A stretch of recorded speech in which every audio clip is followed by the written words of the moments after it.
Chris Wood will get there eventually. So Forest make 5 changes to the team that beat Chelsea and have significant injuries. Morgan, Gibbs-White, Ibrahim Sankari and Murillo are subs, but not fit enough to start. Olerainer and Zach Abbott absent through injury. Ortega, Morato, Williams, Anderson and Wood are the 5 who come back in. Awani and Nets, who both started at Stamford Bridge, aren't in the Europa League squad. It's a chance for James McAtee to shine tonight. Igor Jesus has 7 goals in Europe this season.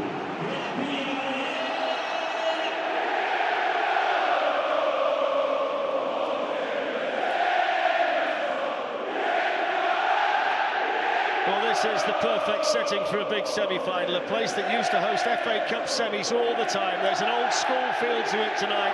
Villa need Ollie Watkins and Morgan Rogers to be at their best. Both are potential match winners in claret and blue. Chris Wood's penalty was perfect.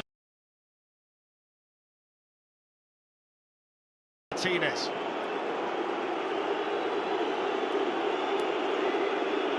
Well, the Forest players have gone across to see their supporters before the kick-off, and significantly, Chris Wood won the coin toss, and he's making Villa attack the Holt end in the first half, and you can hear the boos around the stadium. We're well and truly set, Forest huddling up. Only one can go to Istanbul in a fortnight's time. Will it be Villa, or will it be Forest? Ali McCoy, what a night. Yeah, good evening, everyone. I've got to say, there is something special about an old British tie, isn't there? There really is, no getting away from it. The atmosphere in here, we're lucky enough last night again, but the atmosphere in here is absolutely electric. Joe, the old British ones are great, the old English ones are even better. I've played in a few all English ones, Fletch, and there's nothing that matches them. You know, all of these players will probably live close to each other. They're bumping into each other at the coffee shops. And you just don't want to lose. It's heartbreaking. And there are some who will be in World Cup squads together. So there's so much at stake tonight. Chris Wood's penalty 19 minutes from time is all that separates the teams after the first leg. And Aston Villa, with their captain John McGinn, looking for the quick start. And that's behind for the Forest goal.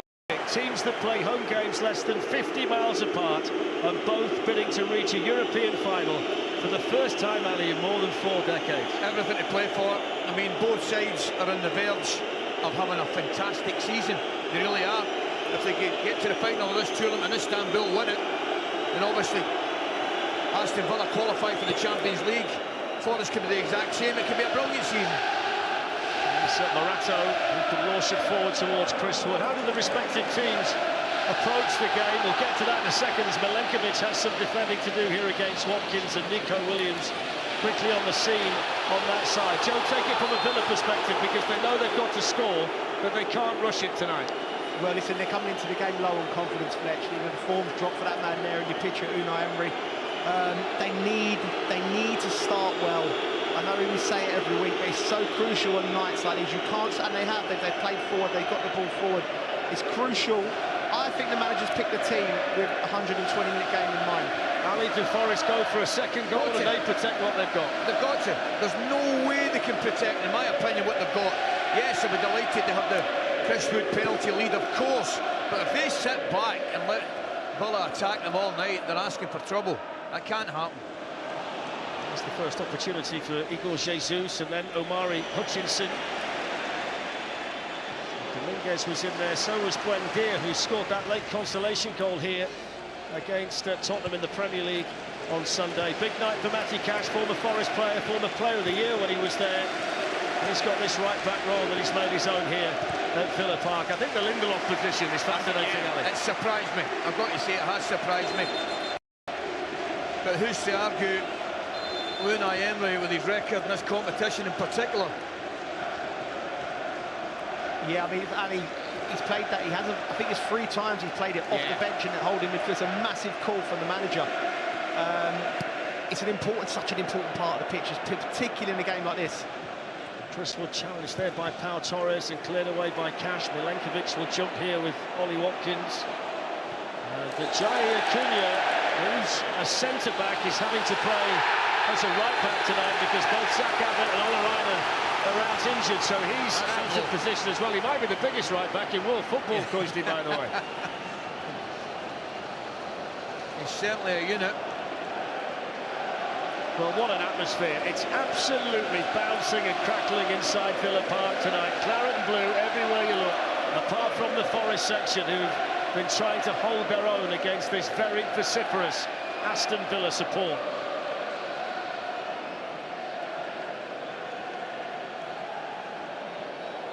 So the centre-backs, Concert and Torres in there for the first time. Watkins sniffing around, and John McGinn, the captain, delivers the free kick into the Forest post that went an awfully long way. An awfully long way. And look at the reaction there of Concert at the far post. Great ball from McGinn. Tell you what, it's excellent defender. It really is. Cunha does well. Oh, is he a little bit fortunate? Anyway, he gets away with it. He's probably getting pulled. His jersey's getting tugged by Torres, I think.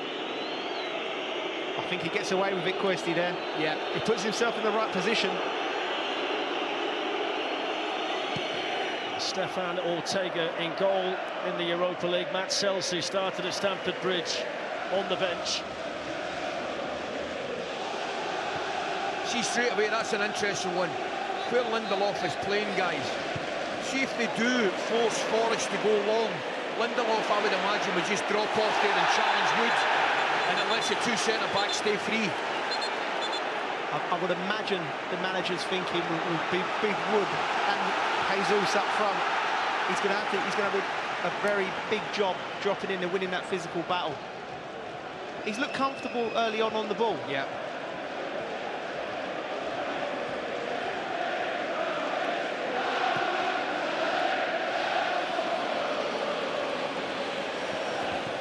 With a head start there on Morgan Rogers, who felt he might have got a corner, but the assist on Tom Side says goal kick. Big smile on the face of the England man. There's Vitor Pereira. He's overseen quite the improvements at Forest since he took over in the middle of February. He's never managed in a major European final, by the way, unlike his opposite number tonight. Forest have won 8 of his 16 matches since he's been in charge.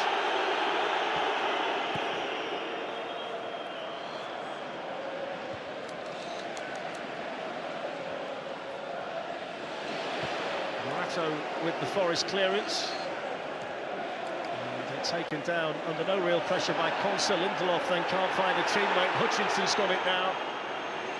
Here's Jesus, who was clattered into by Matty Cash. The kind of challenge you want to see in a semi-final, Coisty. I don't mind it, it's a bit lively.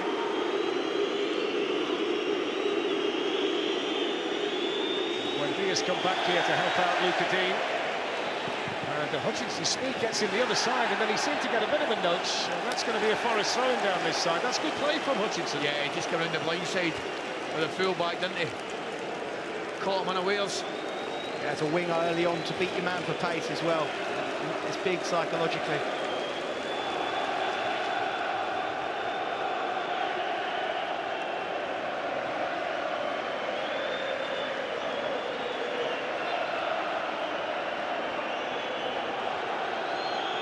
Torres thinking about getting to grips there with Chris Wood.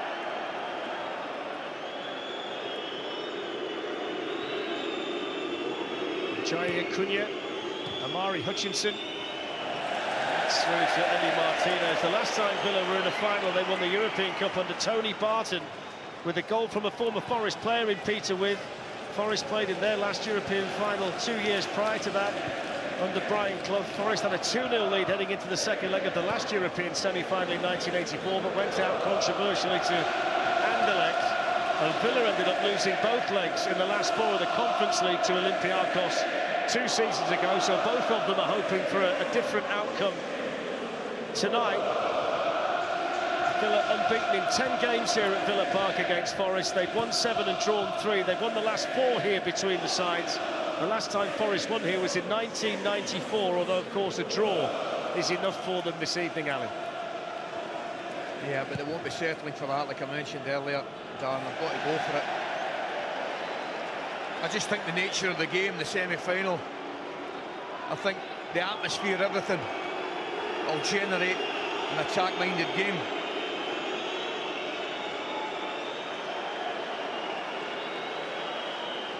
Nikola Milenkovic is the Forest player with experience of a final in this competition. Of course, Ortega, the goalkeeper, was a Champions League winner with Manchester City. Here's Anderson, who was outstanding in the first leg, McAtee, and now Williams.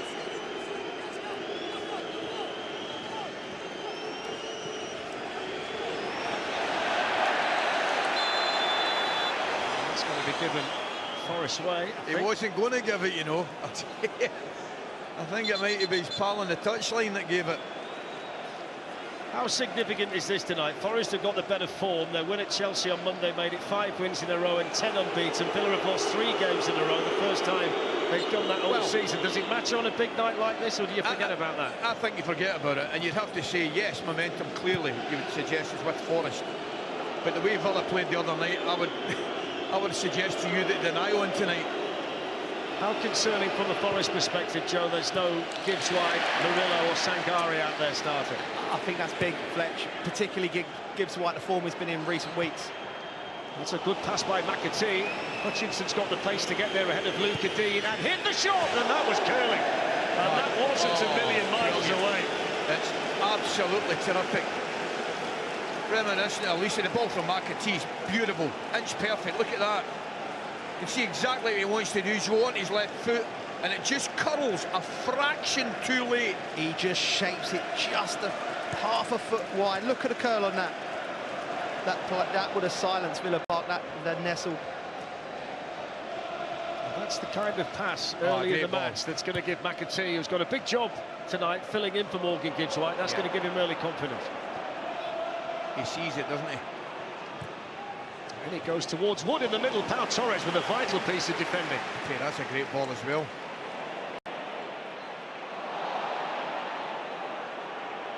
This is Yuri Tielemans, who's able to get through a few challenges and then come out the other side with the ball for Aston Villa. It's on the way towards Morgan Rogers, but Milenkovic gets across and makes the clearance. That's a good take by Jesus, by the way. It was a little bit lucky there, Milenkovic, you know. I'm not sure he knew where the ball was.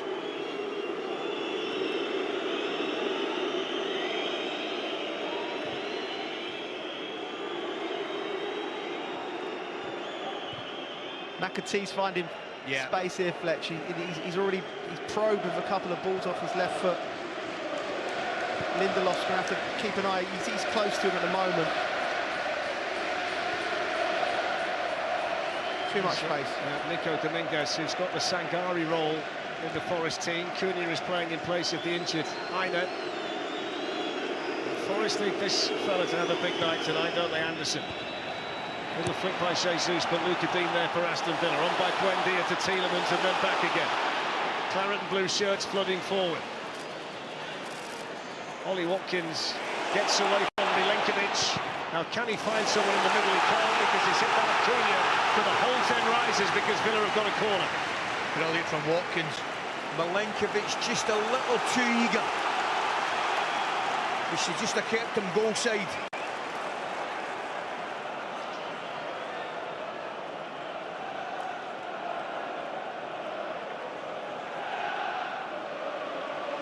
So Pau Torres right in the thick of it. There's Esri Konsa. Lindelof a factor from a situation like this as well, and was that a tip over the bar? It was Pau Torres' header, and that's a big save early on by Ortega. Good delivery in, makes his run across, gets above Jesus. Yeah, it's a comfortable save, doesn't want to take any chances with it.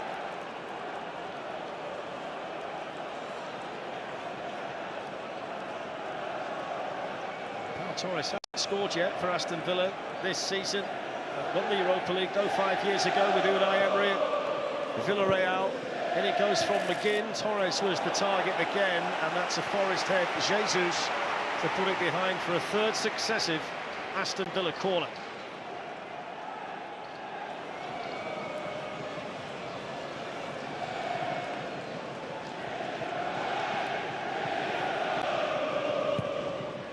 A little bit deeper this time from McGinn, and Ortega gets his hand to it. There's the shot, which is cleared away by Wood. One or two encouraging signs here from set pieces for Aston Villa.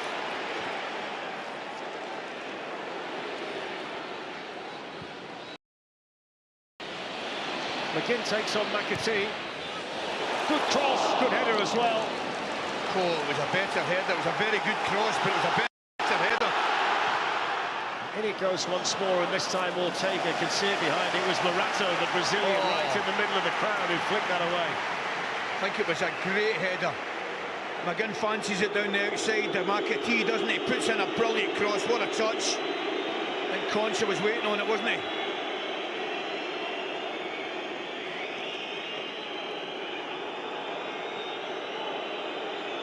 Well, Villa know they've got to score tonight one way or another, something they've done in 25 of their last 27 games in this competition. And prior to last week's defeat, they've won 9 Europa League games in a row here at Villa Park. And I think it's fair to say, though, Ali, approaching 14 minutes, both of them have had early opportunities. It started well. Been really bright.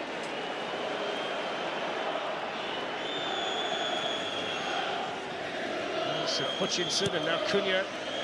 Dominguez. I don't think we'll see Big Cunha overlapping too much down the right side. I think so. You can save them lungs. This could be a 120-minute game. We'll be thinking play and stay, as they say in the trade. What a noise. Great atmosphere. It really is. Some history of this place. Some history between these two. Yeah. This is Igor Jesus, who scored 7 times in this competition. Most of his goals this season have been scored away. There's Rodgers and Anderson together for the first time tonight. Remember the nutmeg last week? Oh, I'll never forget it. Don't like Morgan Rodgers well either. Fizzed at Dominguez, but he did well to kill it. Villa snapping around and winning the ball. Emi Buendia. Shooting chance for Buendia, and a comfortable save for Stefan Ortega. Just doesn't quite catch it, does he? I thought he could have hit it early when he went to shape up initially. I think Dominguez comes across and just gets a slight deflection on it. He's having his best goal-scoring season, Buendia. The goal he got at the weekend was his 9th in all competitions. It's a nice pass inside by McAtee. Started well, McAtee. It's good football. Nico Williams, Chris Wood's running behind, and there's no flag at the moment. Pau Torres using his brawn, winning the day, and then Matty Cash can play it forward to John McGinn. That would have been interesting. I think the most significant piece of team news I saw tonight was the fact that McGinn's able to play based on the fact he had the tight hamstring on Sunday. He's very much the heartbeat of this Villa team. You better believe he is. He's been fantastic. He's a heartbeat of just about every team he plays on. Good battle, those two. Based on the acceleration, the hammy's okay.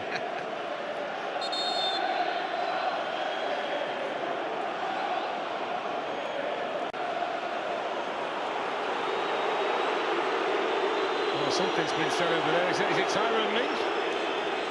Tyrone Mings found it amusing anyway. They've just got the yellow card. Jacket of the night goes to Onana. Look, back row. That's a belter, Joe. That cost a few bob, I can tell you. Yeah, it won't be cheap, that, Fletch, I'm sure. No. He looks the part, though, the young man. Oh, he does. Plays the part as well. They'll miss him tonight. They will miss him in there. That's a massive blow for them. He gives them that physicality. Listen, I'm watching Lindelof early on here. He started off okay on the ball, but I think he's been caught between 2 positions where he's trying to go to pick up McAtee. But McAtee's finding some lovely little pockets. Look, he's deep into it. He's deep into it now. He's just slightly late.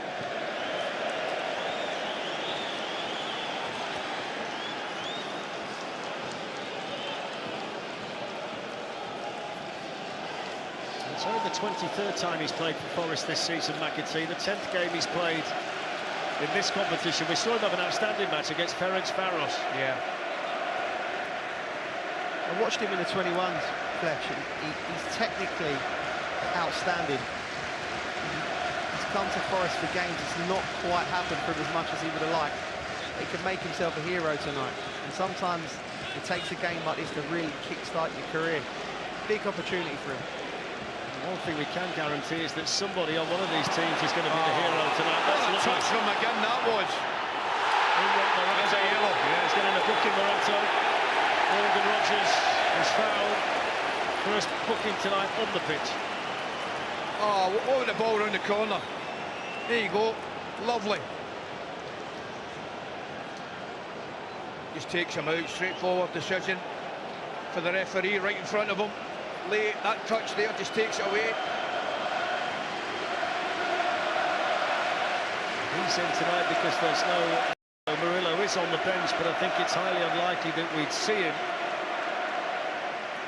Gibbs White's got the mask if he comes on. Sankari there as well. So Yuri Tielemans with the free kick for Aston Villa that's sent forward here towards the charging Matty Cash, and that just skids through behind for a Forest goal kick.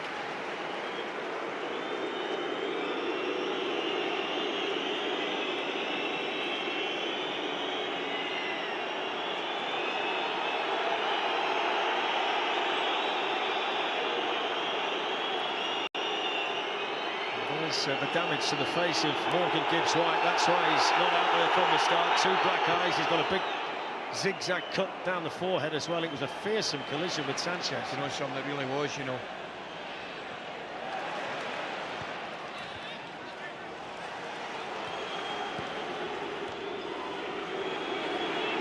Anderson's always cool and calm in possession. McAtee did well to reach it, although he's caught McGinn in the process in reaching for the ball. Watkins then beats Milenkovic and gets it back again. Here's Buendia running to Dominguez, and he's given the free kick. What a beautiful reverse ball from Rodgers. Beautiful. He's running the opposite way and he just flicks it with outside his right foot into Watkins. Free kick on Buendia. Questi, they're playing close together, aren't they? Yeah. They're all Buendia, Watkins and Rodgers. It's very difficult when you've got that quality in that type of a lovely Yeah. turn. It's a definite foul.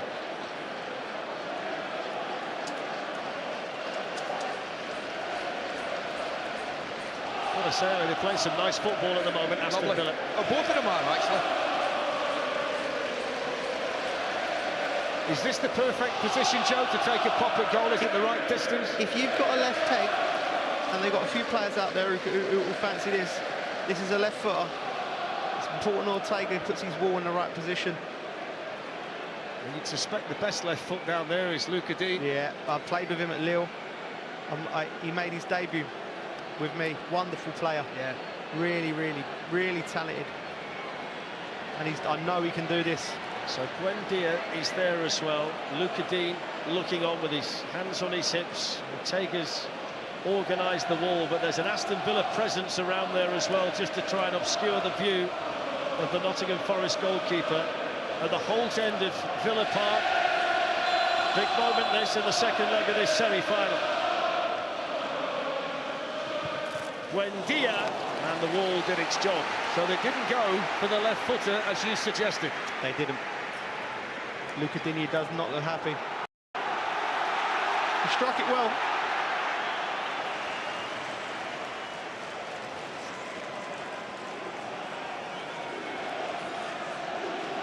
So Rodgers and Konsa have gone right in there on Stefan Ortega. Matty Cash lifts in the Villa corner, and it's a Villa head. It was Tielemans who got higher than Wood at the far post. It's up well. Gets the jump on him, doesn't he? And he comes.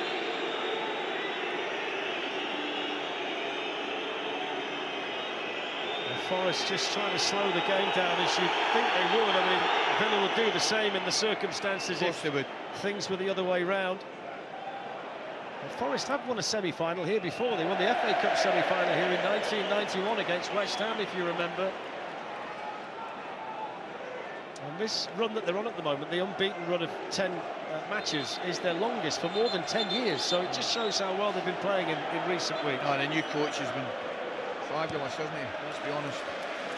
Albeit the fourth this season. The owner seems to have done everything wrong, yet he stands on the brink of winning the European trophy. Oh, I know. He's sacked 3 very good managers already. 4th time's a charm. It goes towards Watkins. Milenkovic is finding him difficult to deal with, isn't he, so far tonight? Using his body very well, Watkins. There's McAtee and now Anderson, 2 very good technical players. Nico Williams.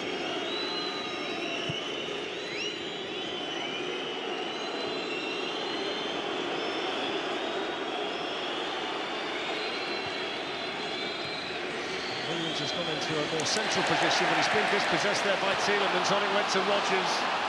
Watkins. They've been very sharp tonight, Aston Villa, in the early stages. Here's Matty Cash.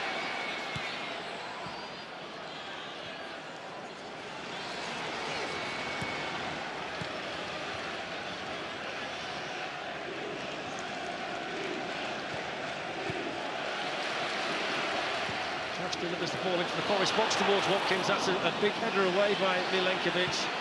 Now McGinn. Rodgers with the first-time ball. Morato in the way. And they're appealing for a handball, which I don't think they're going to get. Anderson winning Forest the goal kick. No. You know, one thing Lindelof playing in there as well gives you, it'll give you protection, and it can give you the fullbacks the freedom to get forward, and he can sit there. Both of them, Koisty, Digne and Cash, are given the width. You know, the Buendia's tucking in, McGinn's tucking in. A big responsibility them two getting forward. They've both got good delivery.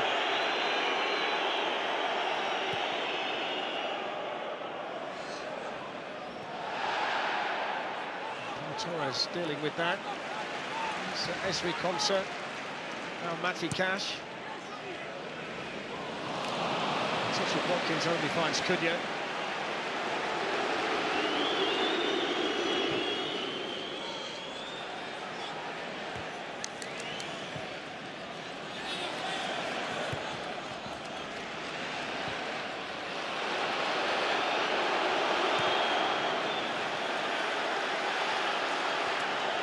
Cunha plays it straight to Buendia. Little slip there by Luca Dean, but Tielemans can keep things alive.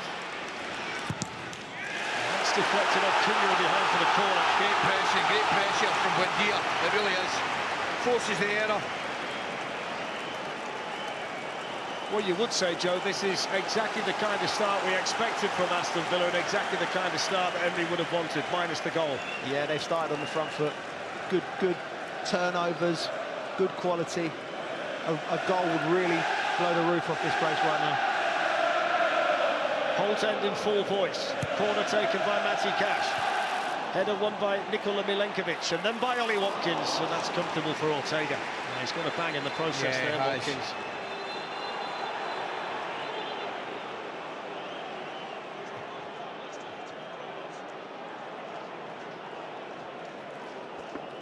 It's the least of his concerns at the moment there, but he's probably better just heading that into a dangerous area.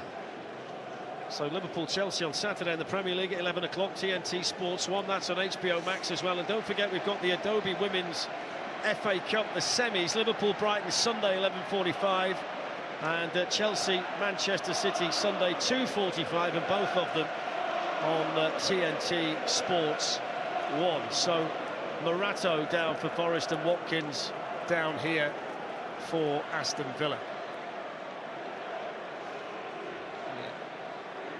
Ball comes in here, good delivery, just hit. Yeah, I think you're right, Koisty. I think Watkins getting the worst of it. Yeah, you know, he's never going to score from it. I know he's taking a solo, and that's a priority, but do you know what, Koisty? They say things happen in threes. Zach Abbott and Jesse Derry at Stamford Bridge. Yeah, I know. Then Morgan Gibbs-White, Robert Sanchez at Stamford Bridge, and now a third one involving a Forest player, Morato and Ollie Watkins. The thing is with that one, Joe, as well, you know what it's like. He sees it late and he can't get the chance to turn his head, do you know what I mean?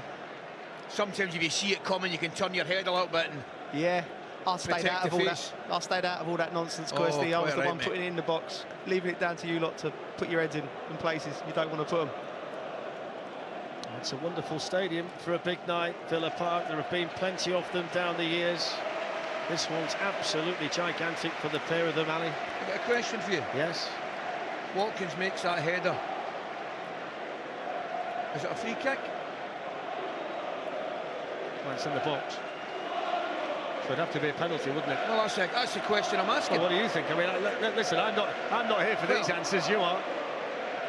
Oh, by the way, that could be a penalty. I'm telling you right now. Yeah. He wins that ball, right, and he gets a head right in the face. That, for me, is a penalty kick. It's anywhere else on the pitch, it's a free kick. Correct. The referee, they don't want to. Listen, it's harsh. because they're both going for the ball. In fairness to the referee, I don't know whether he can make that judgment call in real time, but maybe it's Jérôme Brissard, the video assistant referee from France, who I've not seen a signal that he's had a look at it. I would make that point. The point you'd make, Joe's right, it's completely accidental. Anybody else in the pitch has a free kick, I think.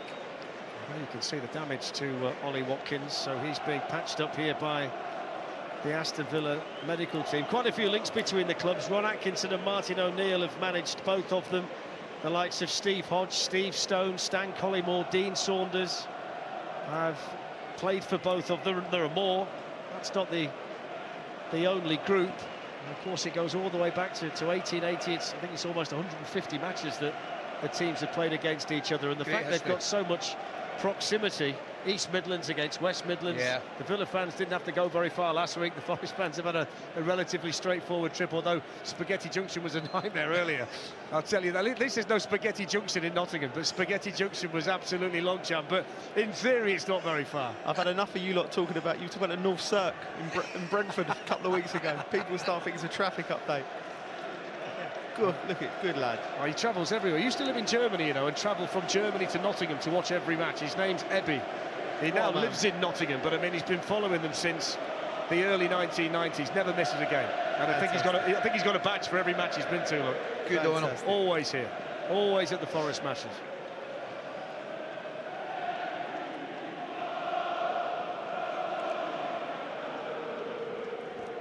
Old-fashioned rivalry, the old-fashioned bandage has come in handy tonight, Koisty. Old Terry Butcher brings back memories. Big Lofty.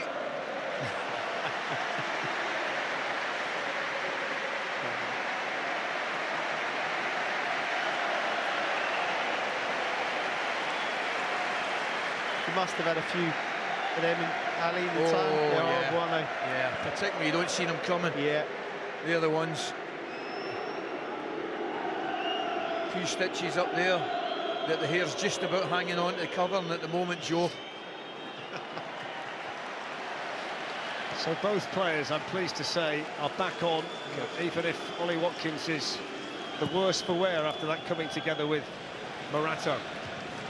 Now Torres away for Aston Villa. Here's McAtee, and on by Dominguez to Nico Williams.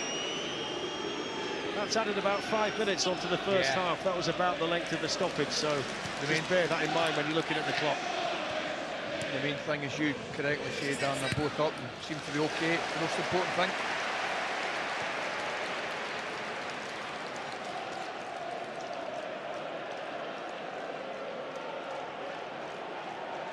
And it's gone for the Bielsa, sitting on the box, sitting on the cool box, look. They look quite comfy, the seats behind as well. I don't know why you'd want to sit on that cold plastic thing on a night like this. Neither the action. Hutchinson's had the best opportunity for Forest so far. There's Torres, who's been solid, back to Martinez. Luca Dean was beaten to that by Hutchinson.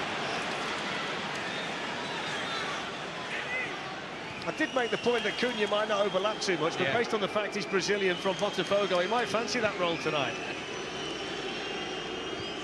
He would be one of very few that don't. Anytime you put a centre-half into a position where they give them half a chance of getting forward, they are doing it. Little flick there by Wood to McAtee, who waits for Williams, who delivers the cross that's reached by Lindelof, one back by McAtee. Williams with the cross in towards Wood and Jesus. That's a good header by Buendia, and then smashed into the crowd by Nico Dominguez. It's not bad with the smallest lad on the field. It's winning headers inside his own 6-yard box. That shows the commitment of Emi Buendia. It was a lovely little flick from Wood as well into the path of McAtee. And you're right, good defensive header. It's coming up now. The secret as well is in that defensive header, get as much height on it as you possibly can. Yep, away from the goal. So 32 minutes played, and the scoreline from the first leg remains. Forest 1 up on aggregate, 0-0 tonight. Aston Villa have had the better of it though so far, as they try to come out of the traps quickly here at Villa Park in the second leg. Victor Lindelof plays it forward and finds Ollie Watkins. That'll just settle him down a little bit in central midfield. Again, has it taken off him there by McAtee.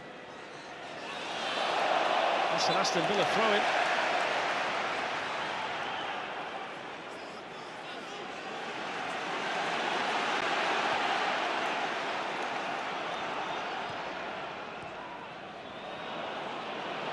Anderson just about got there, but it's gone on to Rodgers and then to Watkins. And Milenkovic did enough at the outset, but Buendia busy again to win it back. Here's Yuri Tielemans and now Matty Cash. Crowd wanted to shoot, drives it through. And Elliot Anderson was in there to scrape it away for Forest. What a little pass that was from McAtee. Blatant refusal to panic. Cunha didn't get there in time. Rodgers for Villa. Tielemans lines it up, lets it go, puts it wide. Just didn't catch it, did he, Joe? Just dragged it there. He opened up. We've seen him hit him like that before. Lovely, lovely secondary press there into him. Good touch out of his feet. He shoulder drops at the last minute too much. Usually such a technician, Tielemans there. Just drags it.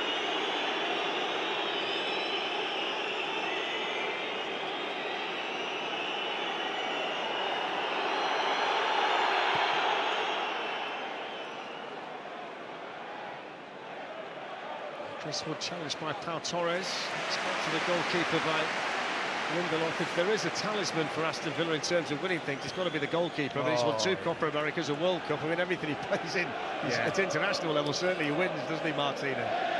It was interesting as well. I was watching him when they're shaking hands before the game. He eyeballs every one of his opponents. Don't mind that. I think he put the fear of God into most of them. I like it. He's a big fella. I do like it. It's a good ball drill forward as well. Watkins, Milenkovic didn't know where it was, but he managed to find it in time. Handled it well. Handled it very well. Here's Buendia. In went Anderson. Picked up by Tielemans. Emi Buendia for Aston Villa. Great feet. Gets through the gap. What can he do now? Pulls it through. It's in.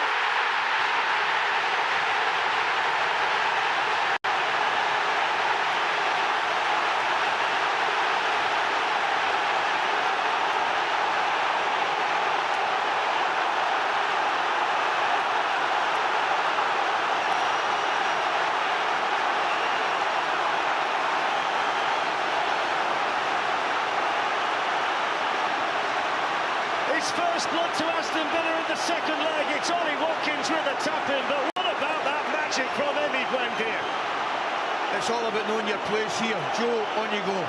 This is sensational football. When he picks up the ball, the wherewithal, the patience and the ability, gets turned over there, look over his shoulder, eventually comes to him here, he's not offside. Look at this, the patience, knowing where he is. What he's doing there, Fletch, is he's using both players.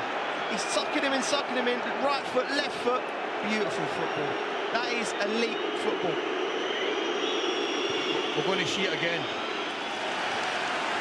Forest now looking for the response through McAtee, but he's moved aside by Lindelof, so 1-0 on the night to Villa, 1-1 on aggregate. Everything is a stalemate once more. 16 goals for Watkins, but Aston Villa now with their tails up, and that was an important challenge by Dominguez. It was. I want to talk to you about Buendia. The feet are marvellous, but there's a delay in his pass that makes it. He doesn't panic, and he takes a split second, like a top-class finisher would do, and he waits for the opening right across. The split second is brilliant. The most composed man in Villa Park.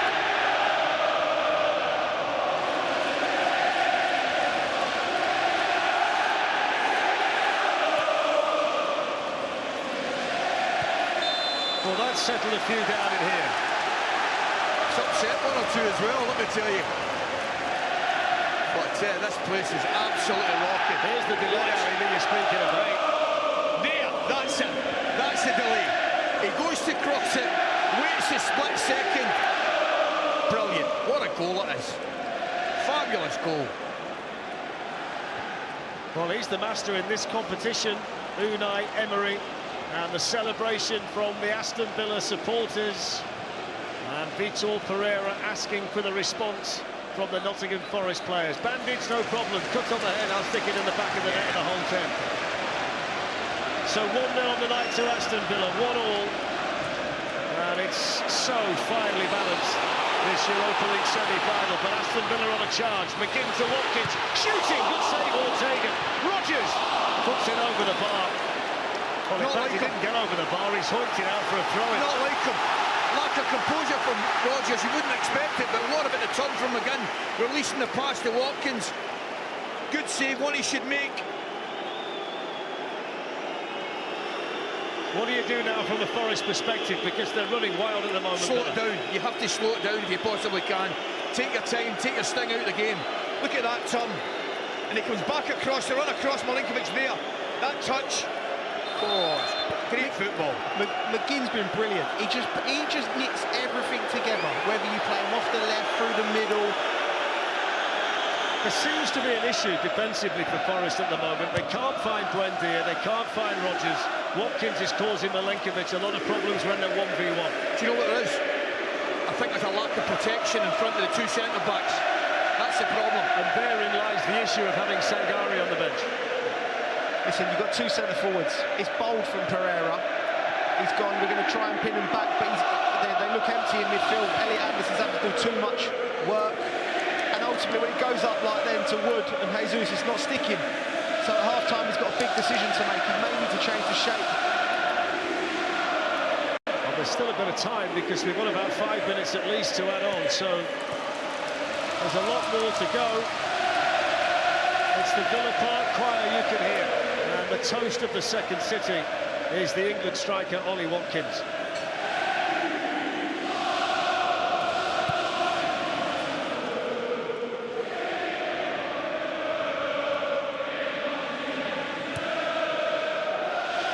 James McAtee, last touch was off him. Pau Torres was fair in the challenge.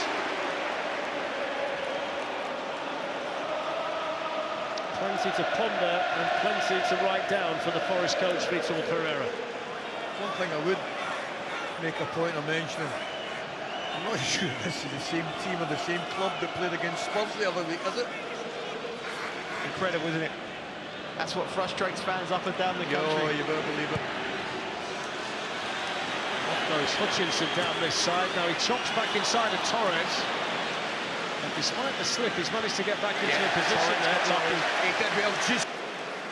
But that's the thing with Forest, they've not got him the ball. The first 5 minutes of the game, he's run past Digne. And that's the first time since then I've seen him get out. They've not managed to get any kind of possession to get him on the ball, and that's something the manager's got to deal with at half-time, because it carries on like this. You can only see Villa 2 and 3. If they were to make a midfield change and Sangare's not able to play, then the captain Ryan Yates would be the obvious one to go in there. Here's Jesus in the meantime. Buendia, who's been a factor in both boxes. I think Fletch, I think Pereira's sitting there as a manager now, and I think he would have debated whether to go with Yates or whether to go with the 2 strikers, and he's sitting there thinking, I've made a rick here, and it's whether he changes it back at half-time or not. He's come here and tried to be bold, and you've got to laud him for that, but 20 minutes into the game, you can see the rhythm. It's going to be Villa, they're controlling it, and they need to get hold of the ball in midfield. They need to get Anderson on the ball from the Forest perspective, because the Villa midfield have been the dominant unit so far.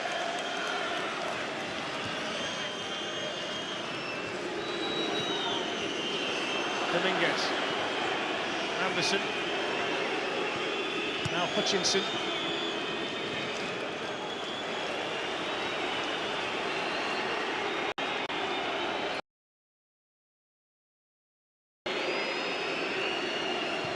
Morato's ball, and that's seen back to the goalkeeper by Consa. Good defending from him. Yeah, good cover.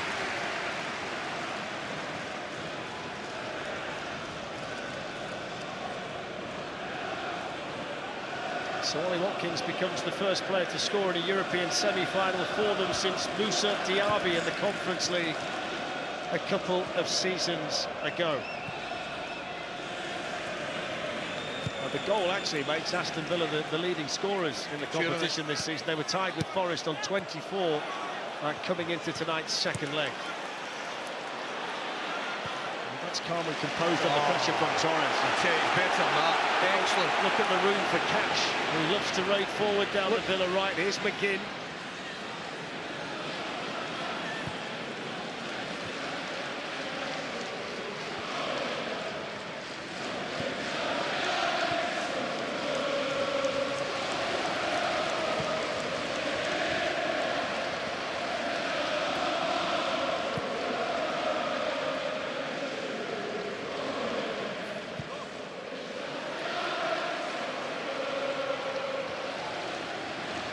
Tielemans, Watkins, McGinn.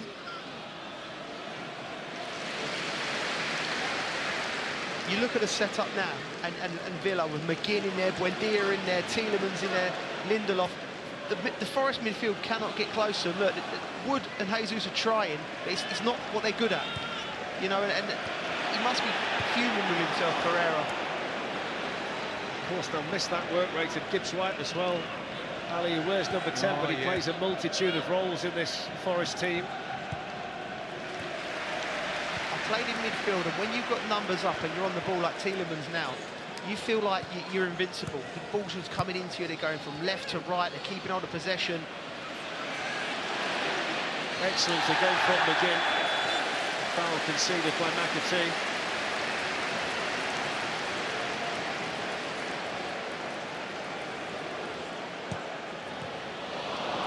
Bit of a waste of a free kick by the Aston Villa captain, straight at Nico Williams. Anderson's not really got anywhere to go. He was happy to get the free kick for the foul by Buendia.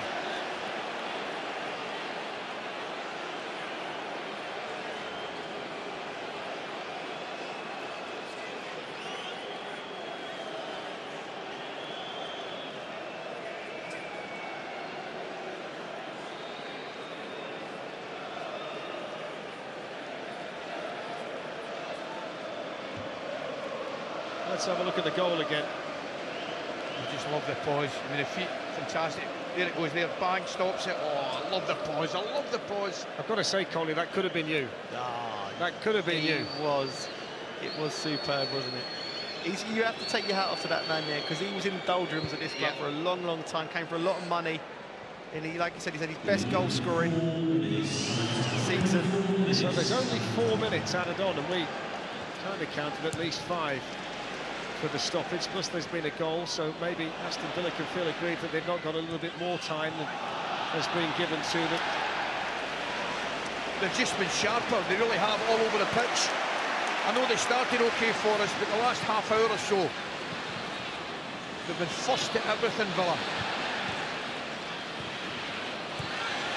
Feels like a half that Aston Villa don't want to end, and a 15 minutes that can't come soon enough for Vitor Pereira. That's it, in a nutshell, mate. I tell you, when you look at the stats, just to prove that possession means nothing, Forest have had 49%, Aston Villa 51. With Villa's 51, they've had 11 attempts and 5 on target. Forest have had 2 attempts, both of them off target. It's what you do with the ball, not how long you have it. Now, you know fine well, I'm not a great fan of that possession stat, Darren.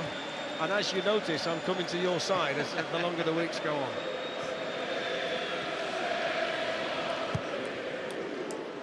Chris Wood's going to get in behind Esri Konsa here. Konsa looking to get back. Wood moved aside. Good play from Konsa. Oh, had to be strong, and he was. Here's Tielemans, and now McGinn. Not too many will do that, he would. I think Aston Villa are going to be disappointed at half-time if they've only got 1 goal, you know. As well as they played in the half.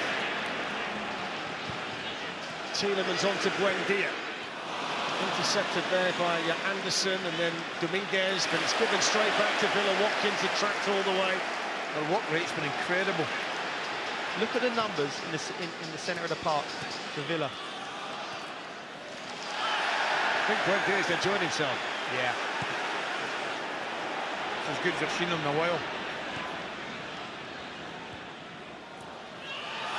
Cunha got the ball, but he got a piece of Andy Buendia as well there. And he's got a yellow card.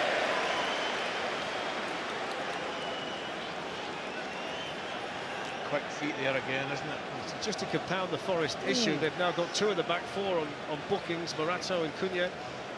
Looks a sore one, that. Ooh.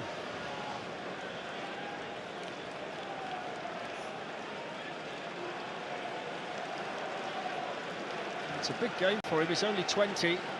Hadn't played many matches when they signed him from Botafogo in the summer, and this is a big night for him, a European semi-final out of position. Yeah, exactly that. And he's had a difficult one, Fletch, because like you said, there's overload, and he doesn't know whether to come out and press Digne, whether he goes in with Buendia, who's tucking in from that side. So it's been a difficult night for him. So the semi-final all square. Forest won 1-0 at the City Ground. Aston Villa 1-up tonight with less than a minute of first half stoppage time to play. Tielemans with the free kick, travels a long way, and Ortega with a confident catch underneath it. And a bit of space out there on the Forest left for Elliot Anderson.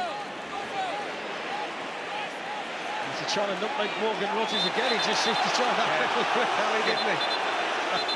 That's it. I bet they won't be rooming together in the summer.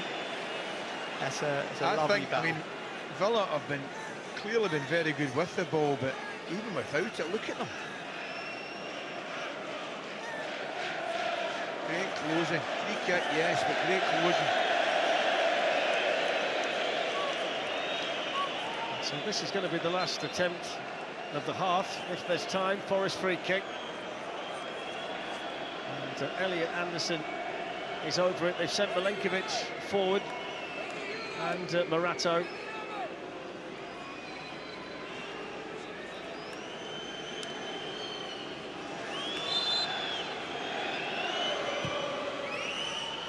Anderson manages to pick out Jesus, and he couldn't control it. Tries to take it in his chest, doesn't he? Well, that's half-time, and that's a fabulous 49 minutes.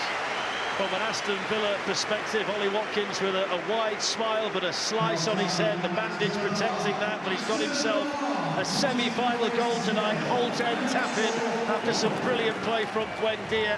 Aston Villa good with the ball, they were great without the ball. Forest started well, Hutchinson had the chance, but it curled wide. But Forest outmatched in midfield. You wonder what Pereira's going to do. Villa Park has been bouncing. We're all square on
little bit of magic. The great move from Ollie Watkins, and we say that we need him in the middle of the goal. That's where he can score goal in the penalty area, and he have managed to put Villa 1-0 up. Yeah, that goal had really been coming. It's his 5th in the Europa League this season for Ollie Watkins, and you can see the bandage on his head there. We had a big debate with you two last week with that Anderson sending off. Let's go for round 2 now then between you, because Ali McCoy said in commentary he felt that Villa should have had a penalty before that when we saw that nasty clash of heads between Watkins and Morata. How did you see it, Andy? Go on, Andy. Yeah, we'll go again. Look, if you're going up for a header, you don't necessarily win the ball. I think there's bound to be a coming together. I think if you're given penalties for stuff like that, I think it makes a little bit of a mockery of it. Andy, I don't see it. There is a question. If that's a goalkeeper and he goes and misses the ball and punch him, is that a penalty? Yeah, but it's not a goalkeeper, it's outfield players, and they're both going with their head, not going with their hands, so I think there is a difference then. I have to, you know, I know they might take a little bit of bias there, but I'd like to think that if that was the other way, that I'd have the same opinion. Karen? Of course. I think it's a pen. I do. I think it's reckless, and I wince every time I look at it for Ollie Watkins. It's not reckless. He's not to try and win the header. No, he has, just hasn't. but he's bandaged his head. He's bleeding. So it's like, if that's a goalkeeper coming out and punching, that would be okay. He's going for the ball, but I still think it's a penalty. Okay, well, I'm sure we'll talk more about that a bit later on, but Aston Villa have responded to a red-hot atmosphere inside Villa Park. They lead 1-0 at half-time through Ollie Watkins' goal after some great football from Buendia, and the tie is now all level at 1-1 as we head to the second half.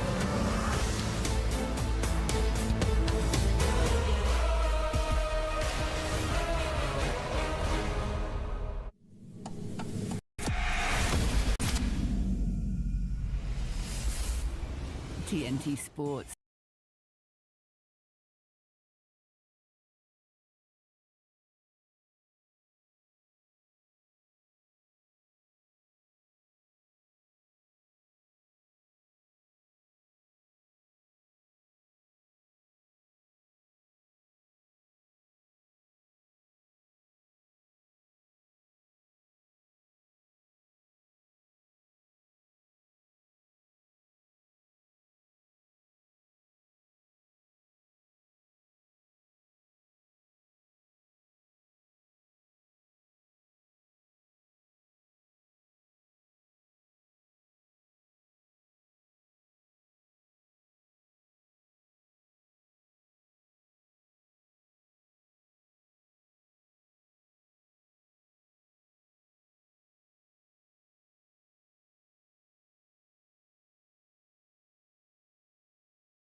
he's on for a big 45 minutes in a big European semi-final. 1-0 Aston Villa lead through Ollie Watkins.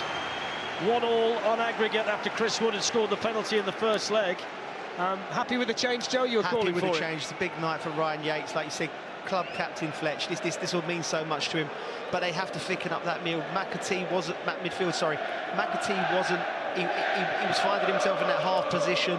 He wasn't contributing enough off the ball, and they need to be better. You have to find a way to stop them. Tielemans getting on the ball, Buendia getting on the ball, and Ryan Yates is good at that. Only the big question from an Aston Villa perspective, can they get back to where they were when the half-time whistle blew? They'll hope their momentum hasn't been damaged by that break. No, absolutely. Really dominant. 35 minutes after the start. Ran the game, totally controlled the middle of the park. McGinn, Tielemans, Lindelof, they just were in total control. He had to change something, Pereira. I mean, as good a player as McAtee is, he's an extremely talented boy, that's for sure. They just got overrun in the middle of the pitch. He had to make a change there. So it boils down to this. 45 minutes for a place in the Europa League final in Istanbul. Everything that went before can be forgotten. It's 45 minutes to find out who plays the winner of Freiburg against Braga. That's exactly what it is. That's what it boils down to. I did suspect we'd see His Royal Highness tonight. A bit disappointed he never told me he was coming right now. Yeah, there he is. We knew he'd be here. Yeah. We knew he'd be here. He wouldn't miss it. He would not miss it for the world. Not at all. Whether he'll be in Istanbul or not remains to be seen. Whether Aston Villa are going to get there, whether it's Forest. Both of them trying to reach a major European final since 82 in Villa's case, 1980 in Forest's case, and it couldn't be tighter. Villa won up tonight, Forest 1-0 winners in the first leg. Just up it goes towards Watkins, and Milenkovic had a hold of him there. Morato's going to run back, and he's not quite able to keep that in play. Joe. Just watching Ryan Yates there off the ball. He's checking his shoulder for Buendia constantly. No doubt Pereira would have got into him at half-time saying, your job is to go in and make sure you are stopping the ball being fed into him there. He's like, you can see he's been assigned that task. He's been at the club for 20 years, Ryan Yates, since the age of 7. 275th senior appearance for the club tonight. Just a little change. It looks as though Anderson's come out more left-hand side, as you would expect, to fill in that role where McAtee was.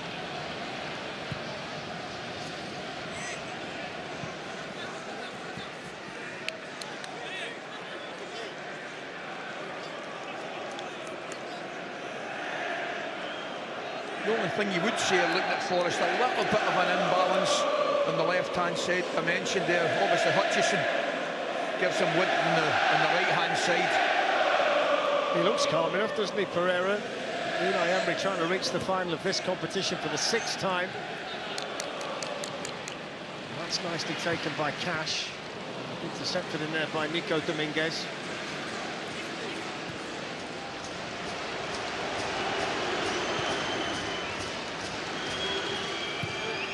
Morato up towards Chris Wood. Konsa was across there quickly. McGinn closed down straight away by Williams. Two of the most honest players you'll find, the Forest left-back and the Aston Villa captain, Ali. It's a good contest, a good honest contest, isn't it? So Victor Lindelof, Ollie Watkins. Oh, lovely touch that was as well. Now Cash.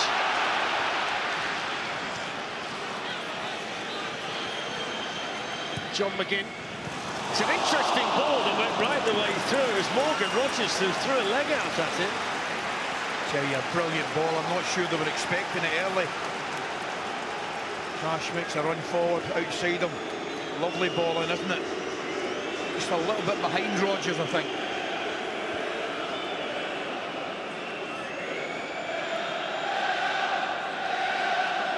The fact that Ollie Watkins has scored tonight means that he scored his 7th goal at Villa Park in major European competition, the joint most of any Aston Villa player, level now with the man who won the European Cup for them in 1982, Peter Witt. Yeah, can remember that goal as if it was yesterday as well. Tony Morley cross, I think. I remember Nigel Spink coming on after about 5 minutes for Jerry Rimmer. That's correct. Ponsa to Buendia, and we've got a little kick there from Ryan Yates.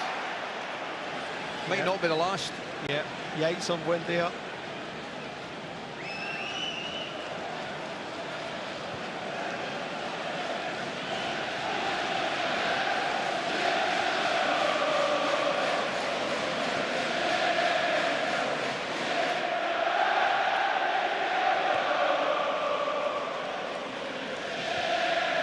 See exactly what they're doing. It's a back three now with the two boys pushed up and in possession. Lindelof will just play that right centre back there. And that allows Cash and Digne to get forward on the other side. Pushes John McGinn one inside as well, isn't it, as well?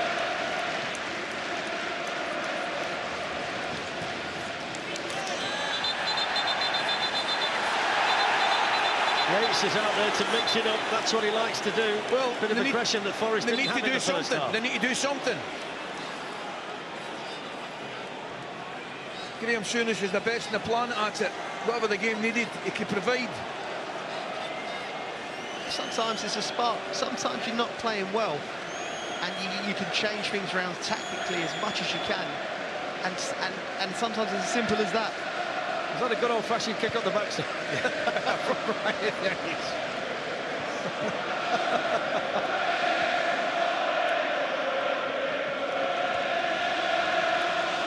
Aston again.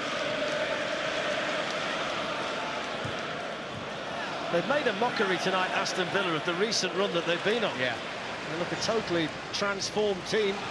We've seen a lot of this version of Aston Villa this season. We're seeing it again tonight. I know which one the Villa fans will prefer, I can tell you.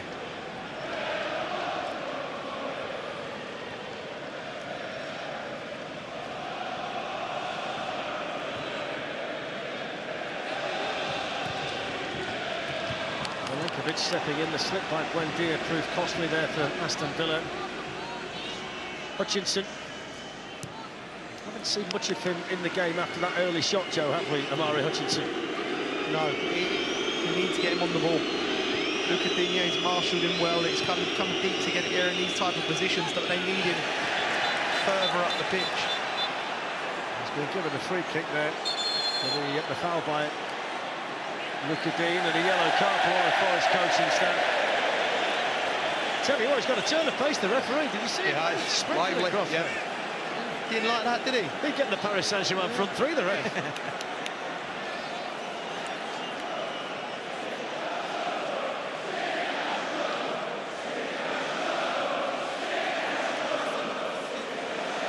It's a free kick. I don't think it's an awful lot more than that.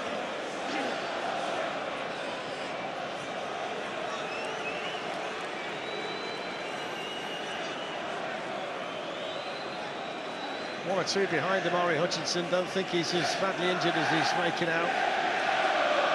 Well, I think he lifted the undercarriage up, didn't he?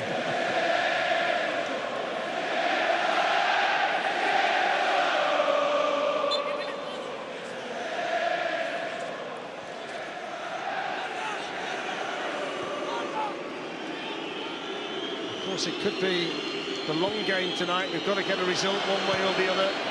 Extra time and penalties, if necessary. And unless we get further scoring in this second half, that's the route we end up going. Ponsa gets away from Anderson, the free kick given to Villa. Wood and Jesus have got to do better. You know, the ball's coming up, so the quality of the ball's a little bit dubious, but you've got to make something stick. Every time he's coming up, Konsa, Pau Torres, Lindelof, whoever it is, he's just dominating, and then Forest have conceded more and more possession, retreating. You just need your centre forward to hold it up for you.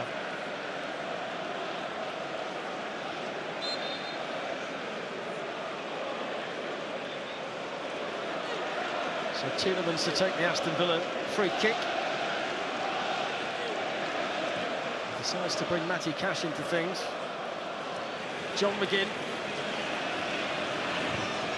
Defended by Williams at the expense of a corner.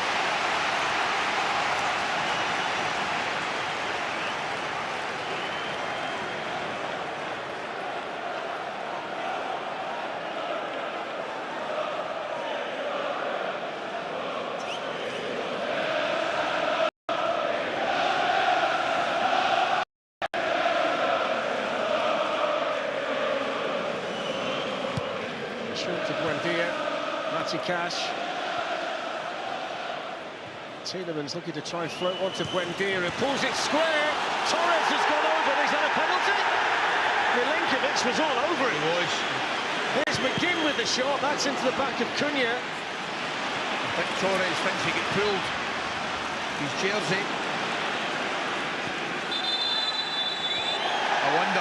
Yeah. Well, he stopped the game because the video assistant referee's having a look at this, Jerome Brissard. I thought I saw a shirt. Watch the shirt. No, it's a penalty. I mean, I'll tell you what it is, it's crazy. It's stupid. It is. Crazy.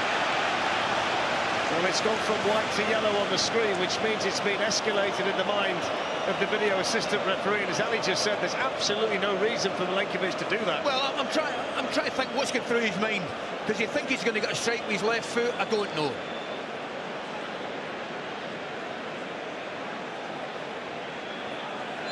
Yeah, he's going to look at it. He's going to look at it, he's going to give it.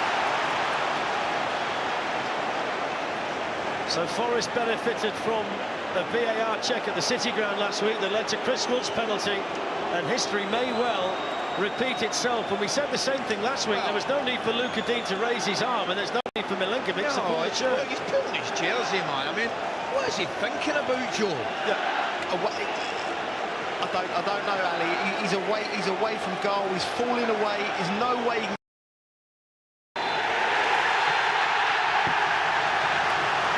Penalty to Aston Villa. I've got to say, Koisty, it's one of those that you would expect an experienced referee like Nyberg to see in real time and give it. I mean, we saw it straight away. You can see the shirt. But do you know what it is, lads? I just think it's a case of, once again, a referee relying on VAR, knowing that if he doesn't call it and he's wrong, they'll tell him. Yeah. Listen, they got to the right decision. So Nikola Milenkovic, the offender, and Stefan Ortega, by the way, has got one or two notes written down on his water bottle. He's just taken a look at that. And Forest's goalkeeper on the bench tonight, Matt Sells, saved the penalty at Stamford Bridge, but it falls to the former Manchester City goalkeeper tonight, up against Emi Buendia for Aston Villa. Massive moment in this semi-final to give Aston Villa the lead for the first time overall on aggregate. Buendia against Ortega, and he scored.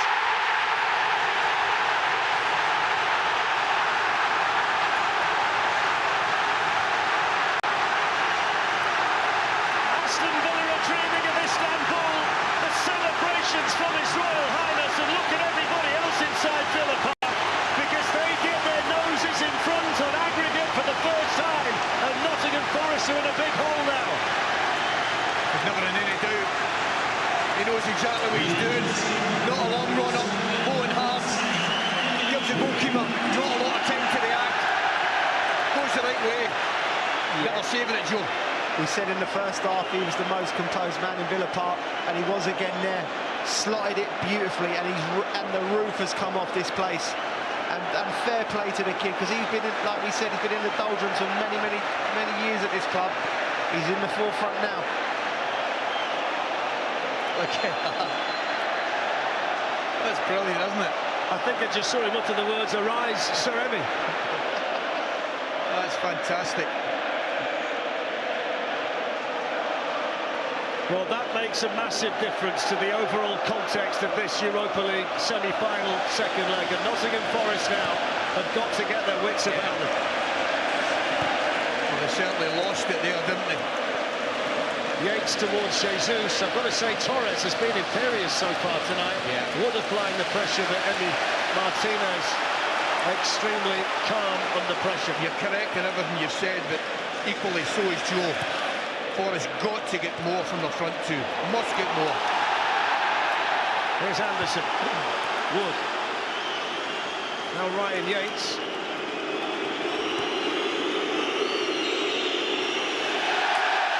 What about that? Again, using your body. It's amazing, isn't it? I'll tell you something, a ground could be more different than what it was like here on Sunday, I tell you. I think they would happily, on Sunday, have meted out their own punishment to Villa supporters based on what they saw against Spurs. I've never seen a more disgruntled group, but it's vastly different tonight. A long time in football, 72 hours, isn't it? To square, but he gave it away. Here's Cunha. They've been so aggressive right from the word go, Villa, Joe. That's the only question mark you've got over him now. They've been outstanding. Rodgers turns it round the corner. Watkins can hit the shot. The offside flag goes up. What a flick. He's on his way out. I wonder if he could have come out earlier. A split second earlier. What about the ball outside of the right foot? Look at this. Have a look. Oh, I mean, he's a good bit offside. Could he have come out earlier? I'm not sure. Lovely finish. Flick was different class, wasn't it? Superb. Look at that. What's it like at the Ritz? Go and get yourself a goal.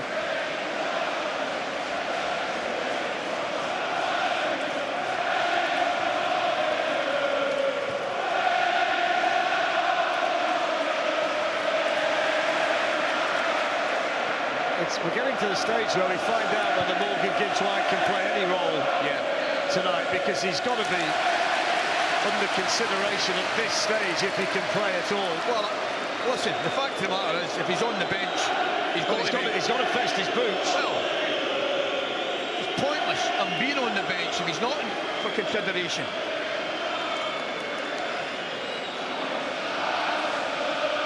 So let's keep an eye on that. Villa 2, Forest 0, 2-1 on aggregate to Aston Villa. When Diaz played a part in both of them, made the goal for Watkins and then stroked away his penalty beyond Ortega.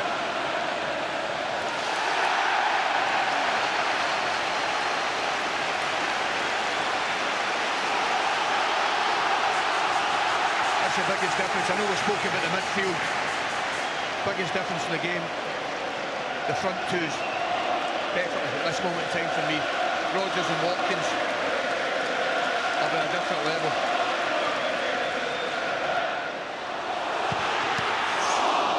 Ortega there, Nearly a third.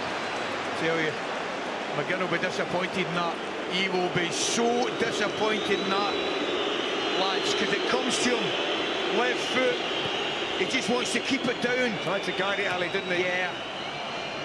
Is he too secure with it, Joe? Yeah, he doesn't have enough conviction in it. He does the right thing, keeps it down. I don't think we're overstating it to say just the mood in the place and the way the game's being played. Forest are going to score the next goal. I think if Villa get a third, it just seems like far too far for Forest to come back. There's going to have to be a dramatic change in proceedings here. The energy and the spirit in the Villa team has been outstanding. The only question mark you've got if you're a Villa fan is, can they keep up this intensity for the rest of the game? If they do, this will end up 3 and 4. Yeah. Forest need to find somewhere to put a bloody nose on them. Somehow they've got to get a ball into the box, get it up to the centre forwards, get them to stick. At the moment, they can't even get their head up to find. Put a bit of pressing from Villa. Look, back to the goalie. Look, can't go out. There you go. Luka Dean with the header. Milenkovic rising above Morgan Rodgers.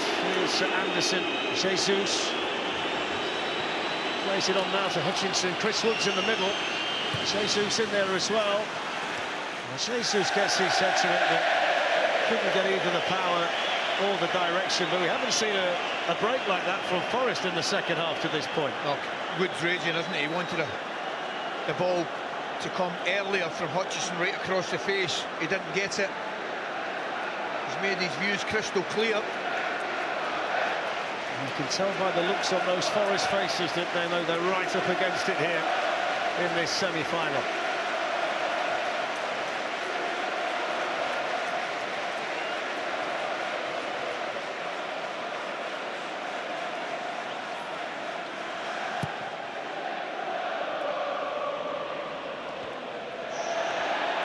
Off the head of Dominguez, defended for Forest by Morato, slipped then by Williams, fouled by McGinn.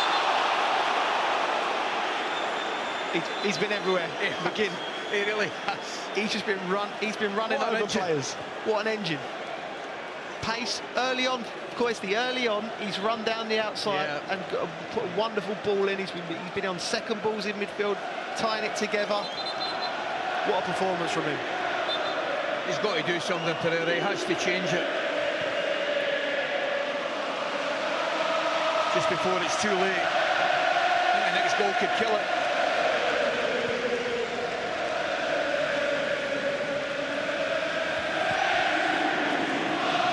Just got it away there to Yates.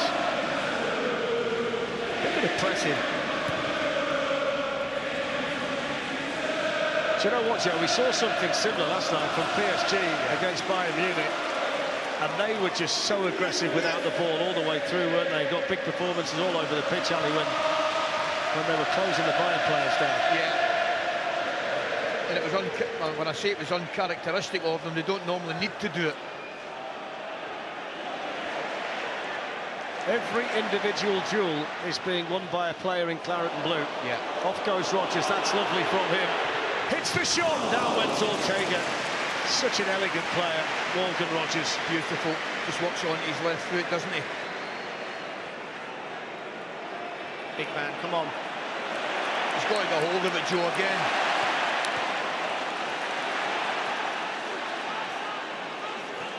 It's a lovely flick by Buendia. Some lovely little cameos from him tonight.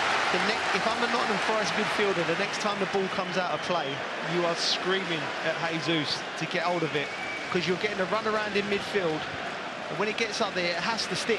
It has to stick.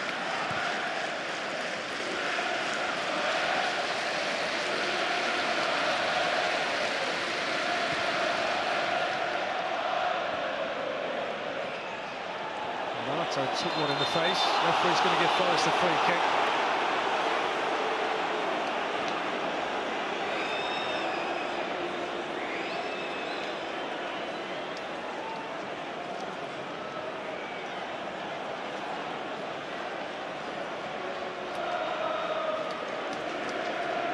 Morgan Gibbs-White still sat at the back of the Forest bench.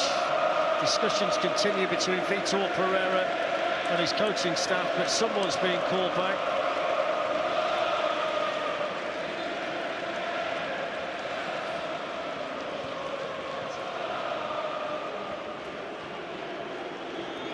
Now, don't forget, we've got the Emirates FA Cup final, Chelsea against Manchester City, Saturday the 16th of May. We actually start at 9 o'clock in the morning, so we're going to be on all day. Champions League final, Paris Saint-Germain against Arsenal, Saturday the 30th of May. And you can see both of those games on TNT Sports 1 and HBO Max as well. So Forest preparing, I think, Lorenzo Luca and Dylan Bakwa on the far side. In the meantime, Milenkovic gives it straight to Victor Lindelof. Here's John McGinn, foot in from Williams, but first to it was an Aston Villa player, Esri Konsa. Yates then too aggressive on Buendia, and the free kick given to Villa. He does really well again, Buendia, just putting his body between the ball and Ryan Yates.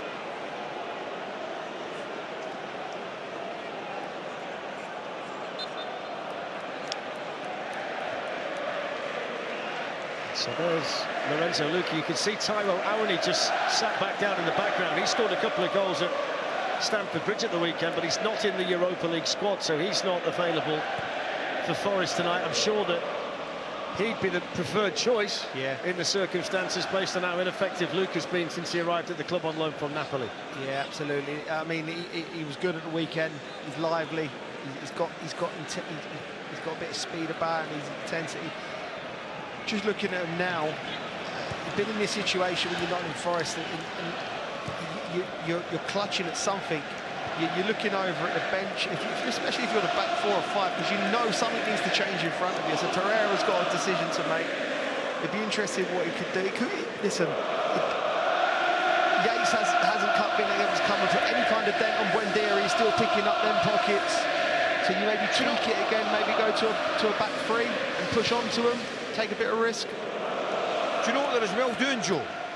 They're as well going long and try to get a second ball, try to get a free kick. They're not getting anything in the box yet. They're as well going direct for 5 minutes, up to the 2 big lads, go for the second ball, get the midfield to push up and try and get them up the pitch. You have to do. You have to do something. You have to change your look. Yates stood strong, played through down to Wood. The flag stays down. Chris Wood running in against the goalkeeper. Big save by Martinez. And then the flag was raised, so it wouldn't have counted. But Emi Martinez, who comes up big in big games, didn't know anything about that. But here's Nico Williams. Rare pressure on the Aston Villa goal from Nottingham Forest. Ollie Watkins has run all the way back to try and help out. Yates. Anderson. Dominguez. Anderson. Anderson whips it in. Wasn't a bad pass by any stretch. No. It was a good pass. Excellent. Just waiting for somebody to attack it. Watch Anderson here, and this is the offside position here. I don't know, you know. It's probably tight. just the lean, isn't it? Yeah, maybe the lean. Tight. Probably just. Trying to give the goalkeeper the eyes, doesn't he? Yeah. He tries to go, kid on left-hand side, whip it back across. Can't kid a kidder there. He read him.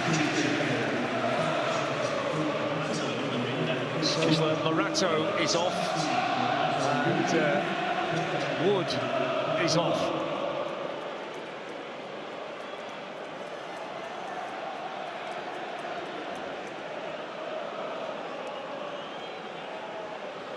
So that means Cunha's going to play as a centre-back alongside Milenkovic.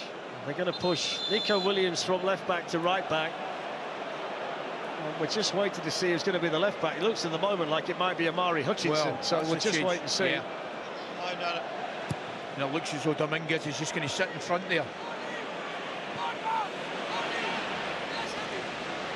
Over goes Watkins. Anderson's pass goes straight to Buendia. He's right in the challenge and puts it wide. What balance from Buendia there. Excellent. Watkins again, tremendous. What he could also do, Ali, just on the subject of the change, he has played Nico Williams as a right-sided central defender in a back three since he's been the manager, Vitor Pereira, so that is also a possibility. I would want Williams to get as far up the pitch as he possibly could, you know. But he's got Bakwa and Hutchinson in the wide positions, you see. I think he's gone backward and Hutchinson in the wide positions. Yeah, it's a free. There's the cross by Luca, and that wins them the corner. That's what you were talking about, Ali. Yeah, get them up the pitch. Yeah, get a free kick, get a corner, get a set play, anything at all. And they've gone with the three at the back. And as I mentioned to Dominguez, who'll sit in front, give them the protection. Hasn't done it very often with Williams in a three, but he has done it before, so we'll see whether it works. They've got to do something. They've got to do something, mate. So they can send Milenkovic in there. 18 minutes to go. Forest have got to score. It's going to be Bakwa to take the corner. It's very deep, and it's straight into the gloves of Martinez.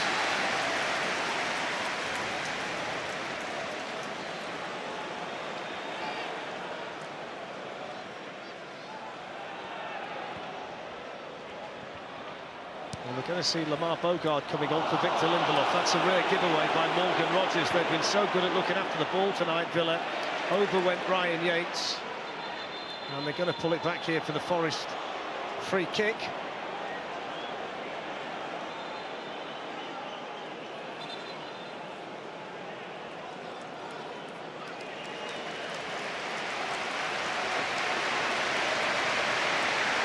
Well, applause for Victor Lindelof, Ali, who was given a job to do tonight by his manager, an unfamiliar job. And he's done it very well, really well. You know, he's sat in that middle of the pitch, he's got back into the right-hand side in a three when they've attacked and pushed the wider boys forward. I think he's been very, very happy with his 70 minutes work. So Aston Villa are less than 17 minutes away from the Europa League final in Istanbul in 13 days' time. But they've still got lots of work to do. Forest with the free kick, which is taken to Hutchinson, and they're going to have to do it again.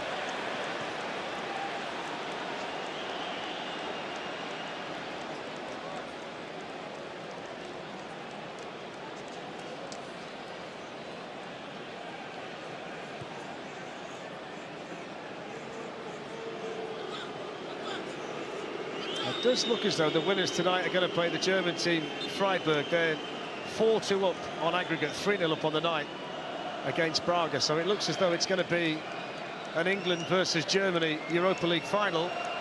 And at the moment, it's going to be Aston Villa in Istanbul, unless Forest can turn this around. Same free kick in by Hutchinson. Cleared as far as Williams, and then intercepted by Watkins. Oh, manages to play it through to Rodgers, even though he's on the ground.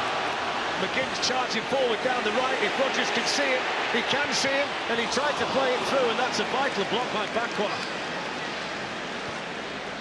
Bakwa does well there. He really does. Rodgers to Watkins. Buendia.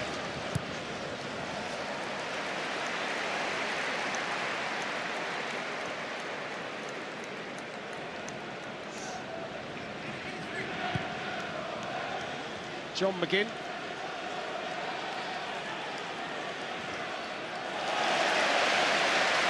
You can't move him if he doesn't want to move, can you? A backside with red drum, to be honest with you. I mean, it's magnificent. You just can't get by it. Immovable object. It really is. When he plants his feet. Oh.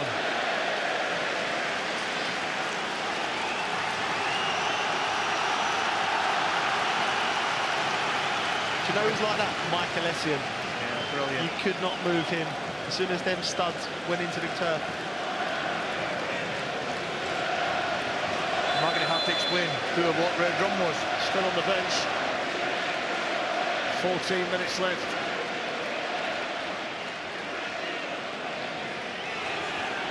Forest have got other substitutes warming up. They've got this Matty Cash throw in to defend, which is headed away by Milenkovic and then lashed away by Hutchinson. Big Lorenzo Luca is giving chase, and that's calmly back by Consa to Martinez.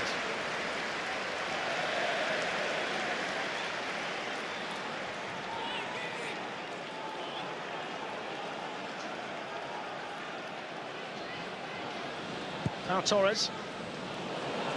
It's a lovely pass to Morgan Rodgers and a fine layup to Watkins. Here's John McGinn! Brilliant goal!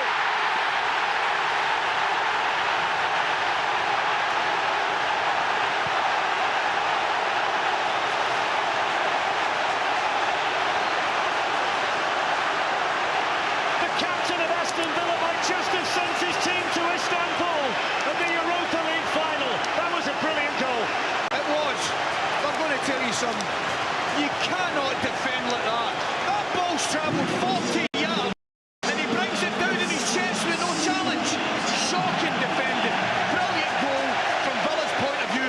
The finish was absolutely exquisite from arguably the best player on the pitch. Talk me through this. How can he play that and there's no challenge on the centre forward there? That is ridiculous. Finish is beautiful. The finish, Koesti, as the ball comes in, that is a player at the top of his game, composed, just feathers it into the corner. It's like a firm pass. Well, I tell you something, if the supporters in this stadium tonight could pick a player to score the goal to send them to Istanbul, they would pick their captain, John McGinn. Look at Emery, that's what it means to him. The club's longest-serving player. They signed him for peanuts, but he's worth his weight in gold to this football club. He's been absolutely fantastic for this football club since he's come here, since he's arrived here from Hibs. For club and country, he's been tremendous, he really has. So Aston Villa have the 2-goal cushion.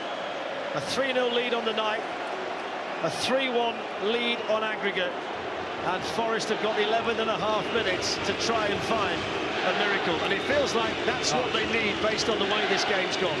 Well, they've not been in it. Opening 10 minutes, they've not been in it.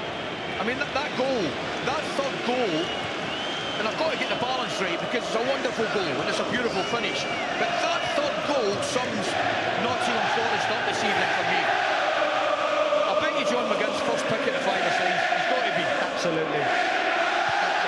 Is he the most underrated player in the Premier League? I know the Villa fans love him, and rightly so. And I would imagine every player who plays with him, you want him in your team. Off goes Rodgers, they're rampant now. It's John McGinn, it's another one!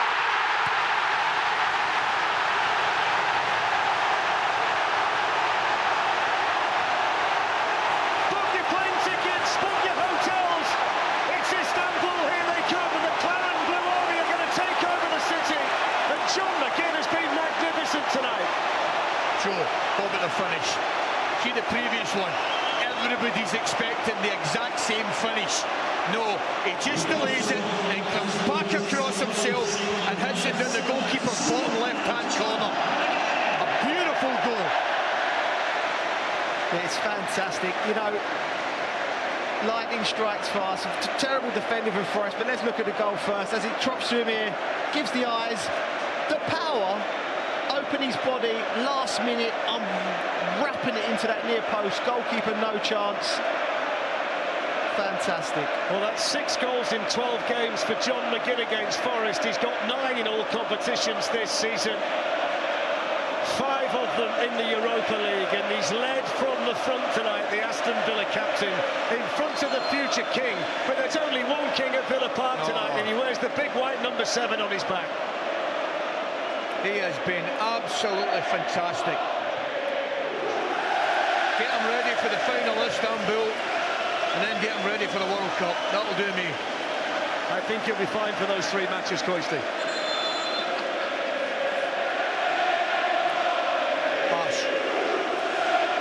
So 4-0, and in all fairness, this has been a rout tonight. Forest have never really been in it by the opening 5 to 10 minutes. Morgan Gibbs-White crestfallen on the bench. He can't help them tonight after the facial injury he suffered at Chelsea on Monday. And there have been too many in Forest shirts tonight, Ali, who haven't turned up. Of course there is. Mention the third and fourth goals defensively, absolutely all over the place. As brilliant as Villa have been, and they have been, Forest have been poor, lads. Yeah, they've not turned up. I think the manager has something to do with that as well. You know, I thought we picked the wrong team at the start of the game. You know, but they've just not been in it. Hutchinson's cross deflects off Lamar Bogard.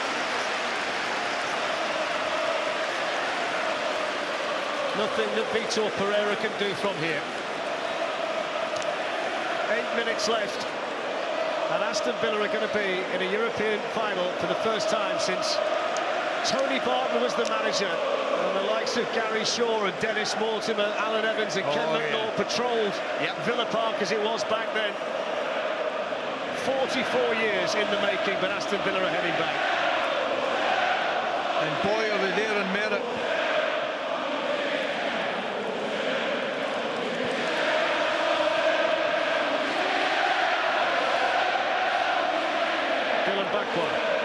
Free kick to Forest.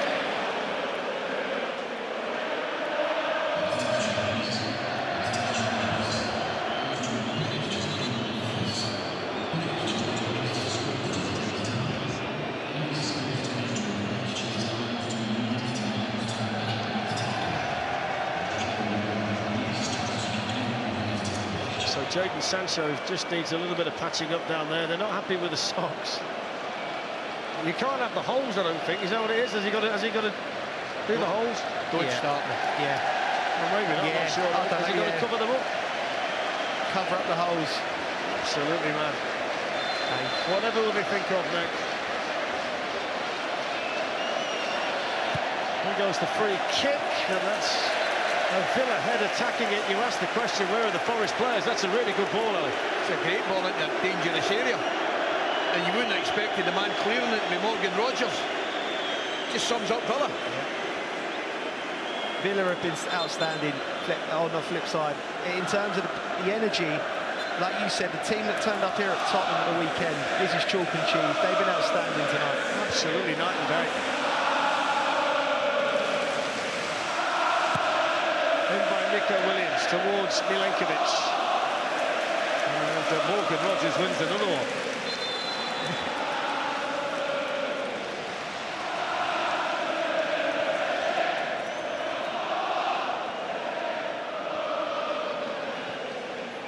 "19 permanent managers have worked here since the halcyon days of 1982, but it's taken the Europa League master, Unai Emery, to take them back to the European big time and the final in Istanbul in 13 days' time. No doubt there are some of the heroes of 1982 here tonight, and they might be about to get some company.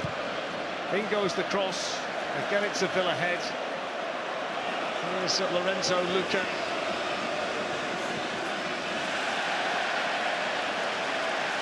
penalty catch was too strong.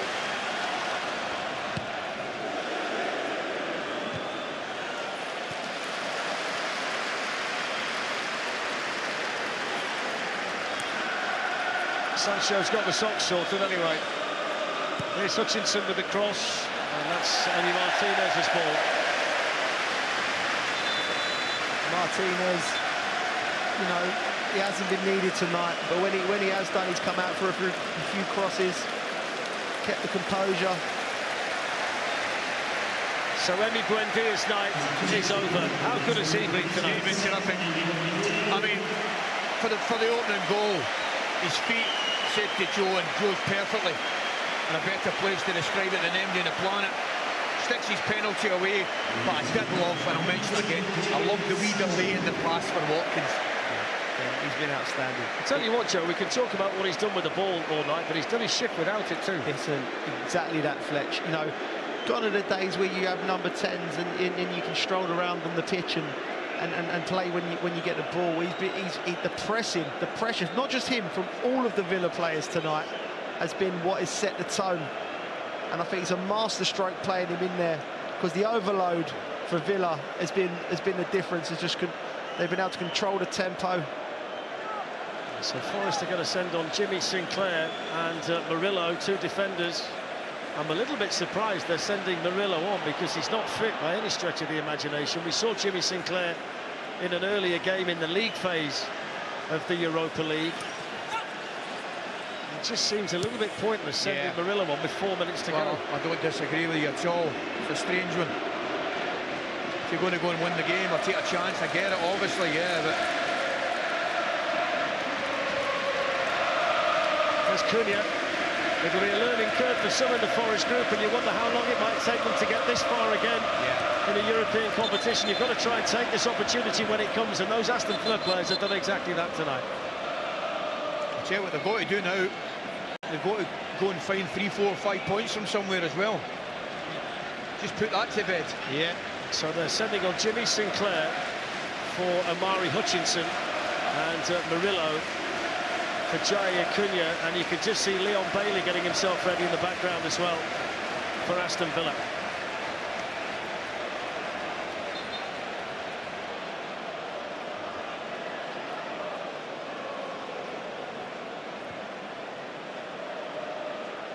We're going to see Douglas Luiz as well as Leon Bailey. Villa have won a game in Istanbul this season. They beat Fenerbahce in the league phase, so they'll play in the Besiktas Stadium in the final. So a different setting, but a city where they've got a victory on their way to the Europa League final this season.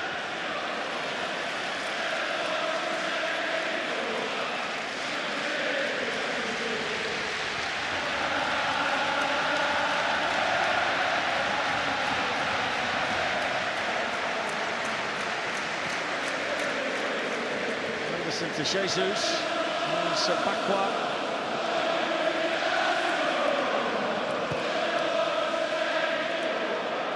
Sinclair looking to involve himself down this side, pressured by John McGinn.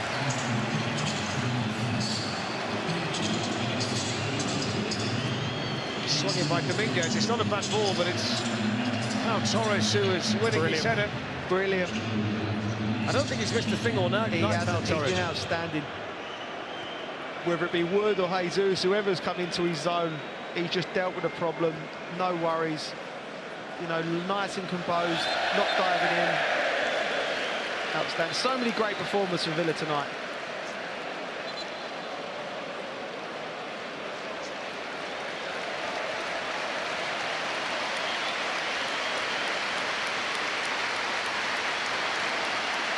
So Tyrone Mings is on to replace Morgan Rogers.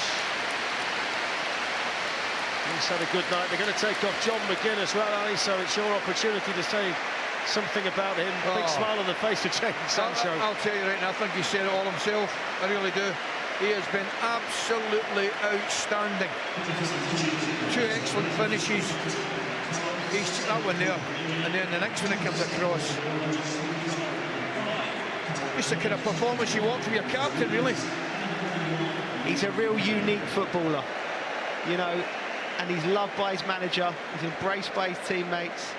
He's led this club, like you said, through tricky times. And like you said just then, Fletch, I don't think these fans would have wanted anyone else in that squad to be the hero tonight. And in what is arguably the biggest game this club's seen in a long, long time. And he's been the hero.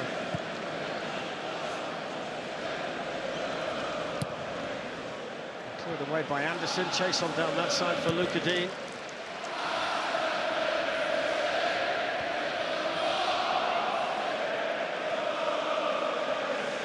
There's 4 minutes that's been added on here.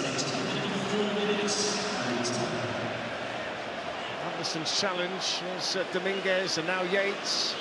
Yates moves the ball onto his left foot and then tried to shoot with his right, straight at Martinez. So this is where the Nottingham Forest journey is going to end tonight. But I tell you what, Joe, they've been far and wide all over Europe and supported this team magnificently this season. A season where they've not always been in the best of spirits based on the league position, but they've followed this team far and wide in this competition. They've been a credit to the club. And they've been a credit to the club, Fletch, and from, you know, English football's perspective, it's great having them back in and around the top flight and in European competitions at the back end. There's such rich history, you know, and it's such a great place to go and watch football. And it's just been a step too far for them, but they'll come back stronger.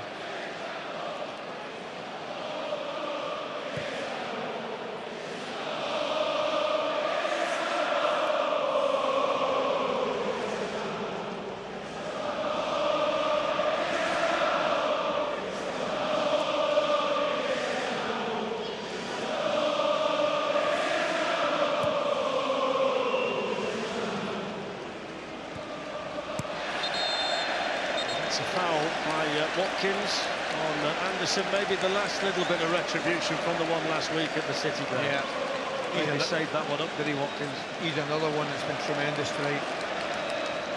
I mentioned earlier, him and Morgan Rogers spearheading that Villa attack.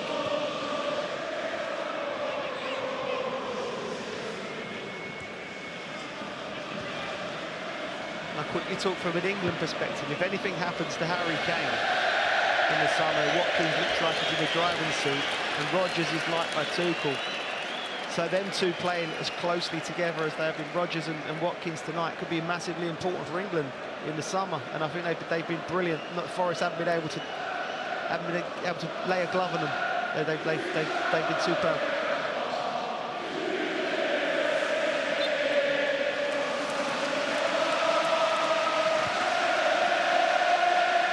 What a noise in here. Yeah. Atmosphere, well, it hasn't really stopped, let's be honest. Prior to kick-off. Not sure the shades are needed right now, but They'll be needed in Istanbul, though, Coisty. yes, that's for sure. But you're right, the atmosphere has been electric. What a run, what a run. Yuri Tielemans still full of running, chops it back inside of Elliot Anderson, no foul. This is Sinclair, final minute of additional time before the celebrations at Villa Park can well and truly begin.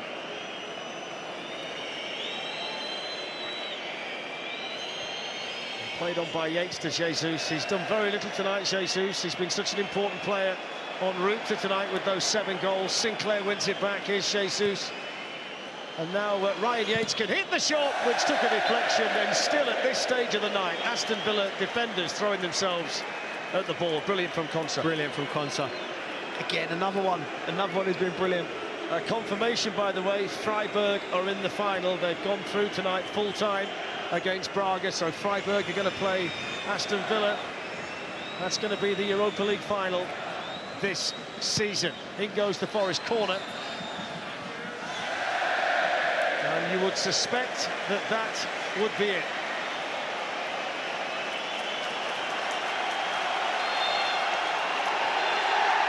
Aston Villa have done it. Istanbul will be claret and blue in 13 nights' time. His Royal Highness applauds. Aston Villa will play in a European final for the first time in 44 years. They'll play Freiburg.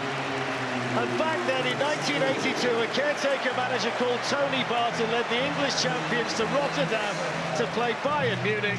And surprise, surprise, it's German opposition all over again. Heroes are made that night. This current group can become heroes themselves in 2 weeks' time. What a night for Unai Emery, who leads to loud applause. And what a night it's been for the Aston Villa players. Goals for Ollie Watkins, Emi Buendia, and two beauties from John McGinn. Sweet Caroline about to be belted out. What a night for Aston Villa. Yeah, they've been brilliant. They really have.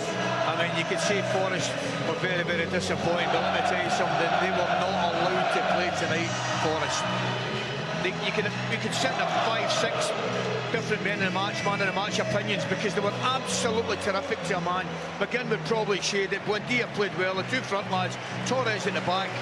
And it really was.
Momentum that Forest had, despite all the injuries that we've got, despite missing a talisman like Morgan Gibbs-White, that they put up a little bit more of a fight.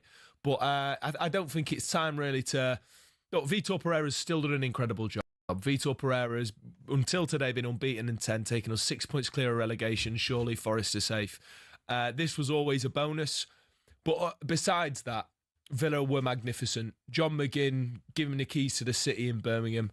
You know, I say this from, as we said this before the game, two Midlands clubs of rich history. It wasn't Forest night, it's not Forest time. I sincerely hope Aston Villa go and win that. And that's a good man, isn't it, by the way, Gabby? That's a respectful man, isn't it? We know that he's a good man. I would have been the same. Fair play, Max. But like, when a club means to you as much as Villa means to me, the same with Max and Forest. When you see the fans celebrating there, the whole end, they've been crying out for this. But just to let you know, it's not Lincoln Park, it's Sweet Caroline. How do you feel about that? Sweet Caroline.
Oh, Gabby, are you okay with this, mate? That's okay. Are you sure? This is okay. I don't see anyone jumping on top of each other. Celebrate with the whole. They should be celebrating though, Gabby. Yeah, Come on now. I get celebrate to a certain degree. But I think Arsenal overdid it. You know, the Villa fans are there. They're not getting carried away. It's a great result, and see you in the final in Istanbul, mate. In Istanbul, and it's a week Wednesday. It's a quick turnaround, isn't it? It's a quick Wednesday before the Man City game. Yeah.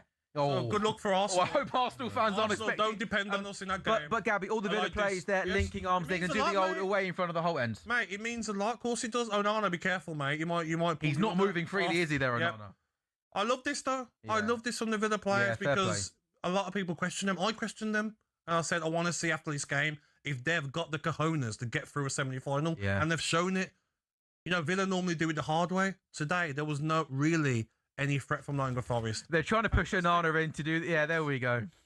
Amazing. That's great. Buzzing for all of those Aston Villa fans there. This is the club with heritage. Look at Emi Martinez there. Spider-Man. Mate, he might not have even been there if he got his own way this time last year. I know, but he's there. Listen, fantastic night. This is Thursday nights in Birmingham. Maybe the old Bushwhackers was open. They'll be celebrating.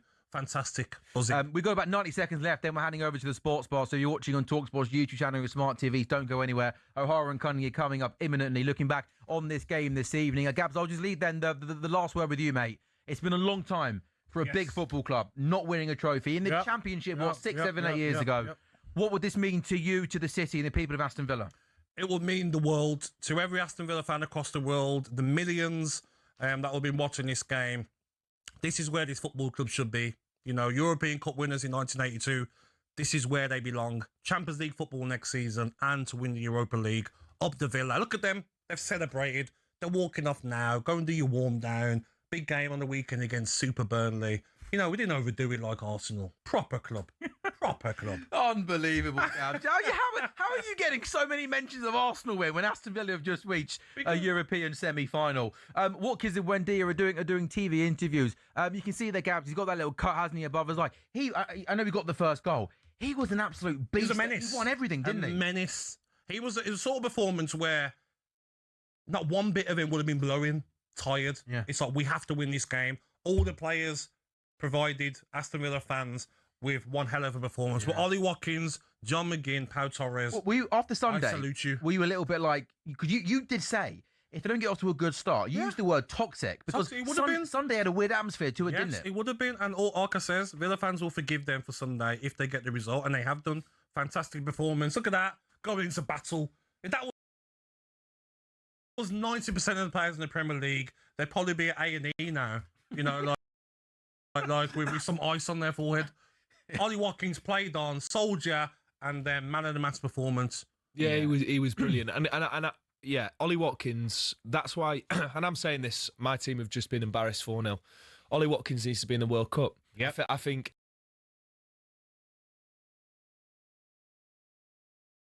being dropped by Thomas Tuchel was probably the best thing that happened to him. And tonight, he's shown the character that he's got, because he was nowhere in the first leg. Yes, I agree. And defence that...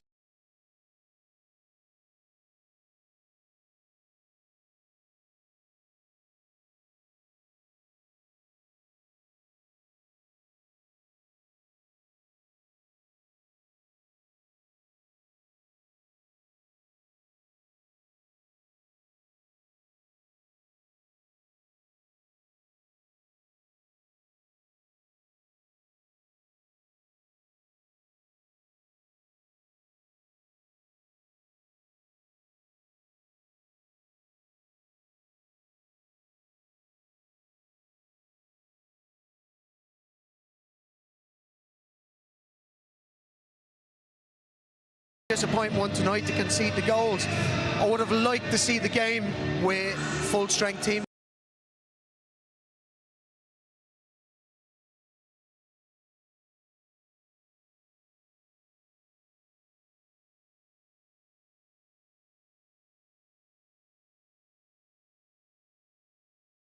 Fully deserved everything they got there. And John McGinn, Karen, how much does he deserve this moment? It felt really fitting for him to get those two goals at the end. Well, he did. I mean, he was rested at the weekend in preparation for this game, and it looked like it really helped him. His energy, it's like a lawnmower. He covered every blade of grass. And sometimes, you know, Unai Emery said it in his interview, he connects with the fans. And when they didn't have a good game and they got booed off at half-time at the weekend, you need someone that goes on the pitch, that runs out in the warm-up, gives it to the fans, gets the fans going and covers every blade of grass. He absolutely did that tonight, and then obviously finished with two fantastic goals. But the two wide players for Aston Villa, Buendia and him, came in narrow, controlled the midfield, dominated the midfield for Aston Villa. That's where the game was won. And Forest, I agree, not with their strongest team, just couldn't get to grips with that.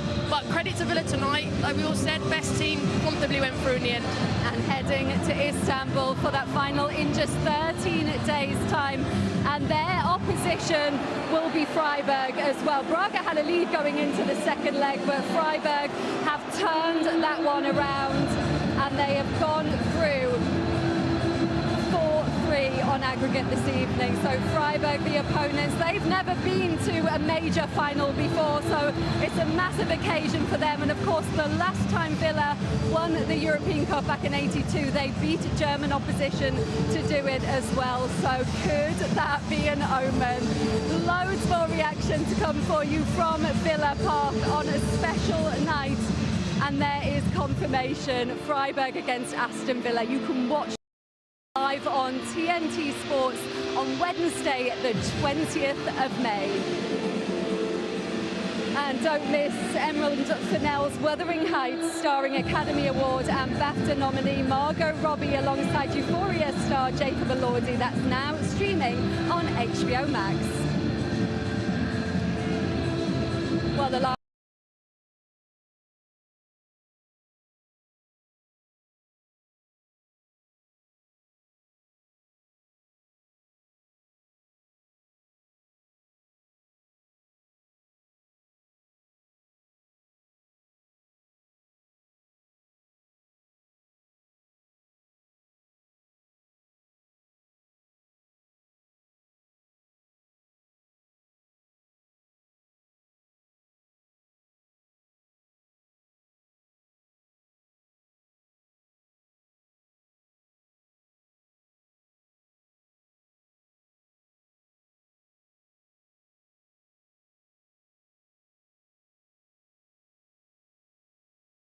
We know that the owner is an owner that's going to want to invest in the club and not just stand still, right? He's got big ambitions for Nottingham Forest Football Club. Yeah, of course he does. You know, his ambition's never going to change.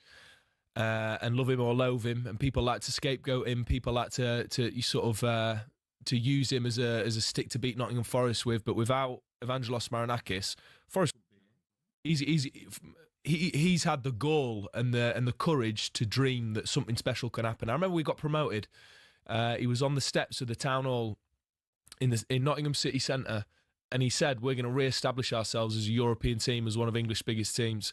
And in 4 years, we're on the way. And look, with Forest, it's all, you know, it's never a straightforward line.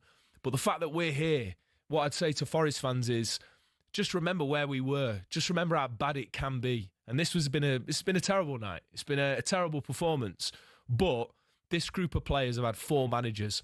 This group of players have had their talisman in Morgan Gibbs-White. Have his head cut open in half. And what they've managed to do, despite all of the adversity, despite tonight, is they've given Forest fans hope. They've given Forest fans belief, and they've given Forest fans another season in the Premier League. And if you'd have spoken to any Forest fan a few years ago, and you'd have said you'll be in a European semi-final against Unai Emery and a top-class Villa side, they'd have bitten your hand off. They'd have sold their house, given their mortgage, and said, "I'll take that." And so I just think it's good to have a bit of perspective. I know people online and people on Twitter will be giving it large, and they'll be picking on certain players, and they might even be going with Vitor Pereira. But Vitor Pereira's taken this club to a level that nobody thought they were capable of, and I'd rather choose to be thankful and appreciative of the fact that we've even been able to experience this. So, onwards we go for Forest. Yeah, well said. Gab, he's gracious in defeat, isn't he? Which is nice. He's not all football fans are like that, are they? No, I think as well, like, he'll understand as well, and all Forest fans understand, like, the pressure was more on Villa. The pressure on Forest is staying in the Premier League. You get to a semi-final, yes, you want to win up in a semi-final. After the first leg, I get that, but you're playing a team that they've been favourites all season for a reason. Sure. You know, and Unai Emery, 4 Europa League wins. You know, we all maybe thought Aston Villa might find it difficult tonight. Yeah. But it's what he does, Sam. Yeah, he does. And it's even just Conference League. He wasn't used to that competition, so we failed. Yeah. So maybe it's always Champions League. We failed quarterfinals. So maybe now it's the one step further. Yeah. And we win the final. Yeah. And then I'll be unbearable, mate. So all you guys that are watching on YouTube, it's going to be a nice. It's going to be a nice month ahead. What do you mean you're going to be unbearable? Unbearable. When Villa win it, it'll just be because the amount of text and the amount of pressure has been on me and myself. On the TalkSport screens, on my Twitter, on my Instagram, It's been you better win on Thursday because Friday morning on the 10 a.m. show, Fun Boy Fridays, you're going to get it. See you nice and early. I might do 2 shows. Oh, really? Yeah, I might do breakfast with Dino tomorrow. Okay. I might do every show. You might do every show tomorrow. Why not? Yeah, I think you should come in like 9:30 maybe tomorrow morning. I might stay in London all day. Yeah, do a little bit. So talk to me. Are the boys out and about in the London Bridge bar having a couple of drinks? What's the plan of action? I'm going to go and get on the... I'm going to have whiskey. Oh, whiskey tonight. I don't even like whiskey. You don't like whiskey? My brown spirits. We're not going to have whiskey. Why are you drinking a drink you don't like then? Because, I just feel like try something different, get out your comfort zone. Okay. I mean, Sam. Drink a drink that you like if you're going to celebrate your team reaching a European final, right? Whiskey and Coke, mate. Okay. I'm speaking to TalkSport, they're messaging me. Okay. Who's messaging you? A Deck. He's Deck's a good man. About flights. That's very Deck. And he's looking on the Monday. Straight on it. But he's looking on the Monday, but I'm in the Algarve that weekend. Okay. So I've asked him, can you book me a flight from the Algarve? Okay. I'll turn up to Istanbul in my shorts. It's how the other half live, isn't it, boys? From the Algarve to Turkey, cha-ching, happy days. My flip-flops, my sunglasses. No one wants to see your feet, Gabby. No one wants to see your feet. Up the Villa! Up the Villa. Up the William Hill. Let's go! There we go. And up the William Hill. Max, you've been absolutely brilliant tonight, mate. I'm sorry tonight wasn't your night. What a great run. What a great journey. Yes. Hopefully we can get you on the show again soon. You've been watching TalkSport Goals. Aston Villa in the Europa League final. Up next in this very studio, O'Hara Kundi taking your calls. But Gabby Abonhor, I think it's only right to take us into the break, take us into the next show. You want to give us a whole Henders in the Sky? Over to you, my friend. What on? Hold senders in the sky. Yeah, boy. Sports Bars next.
Sorry? Does this end in a stoppage? Yeah, 100%.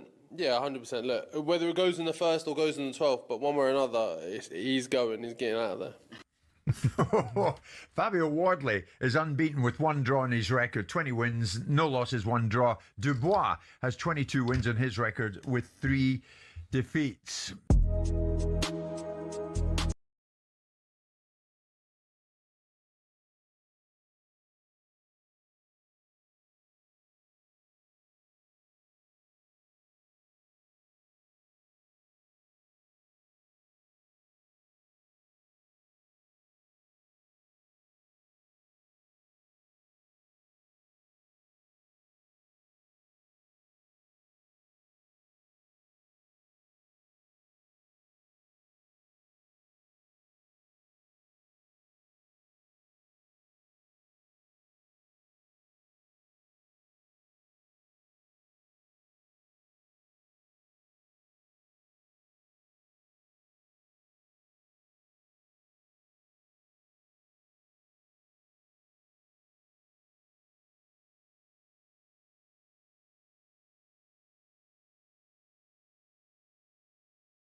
European final.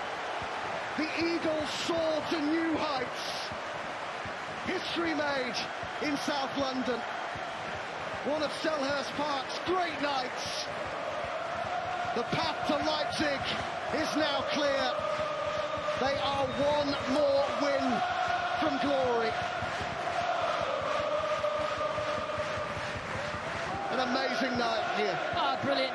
I mean, shout out to Shakhtar over the two legs of a very good young team.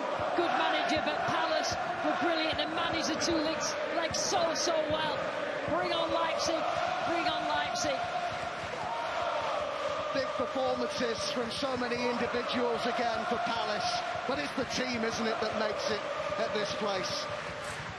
Across both legs, they performed so well and got goals at big times as well, Lucy. Yeah, they did, and they've got players that will stand up in Europe that have got the experience now, and they know that when they play well as a group, that they can beat anybody in this competition, and they'll go into the final certainly thinking that.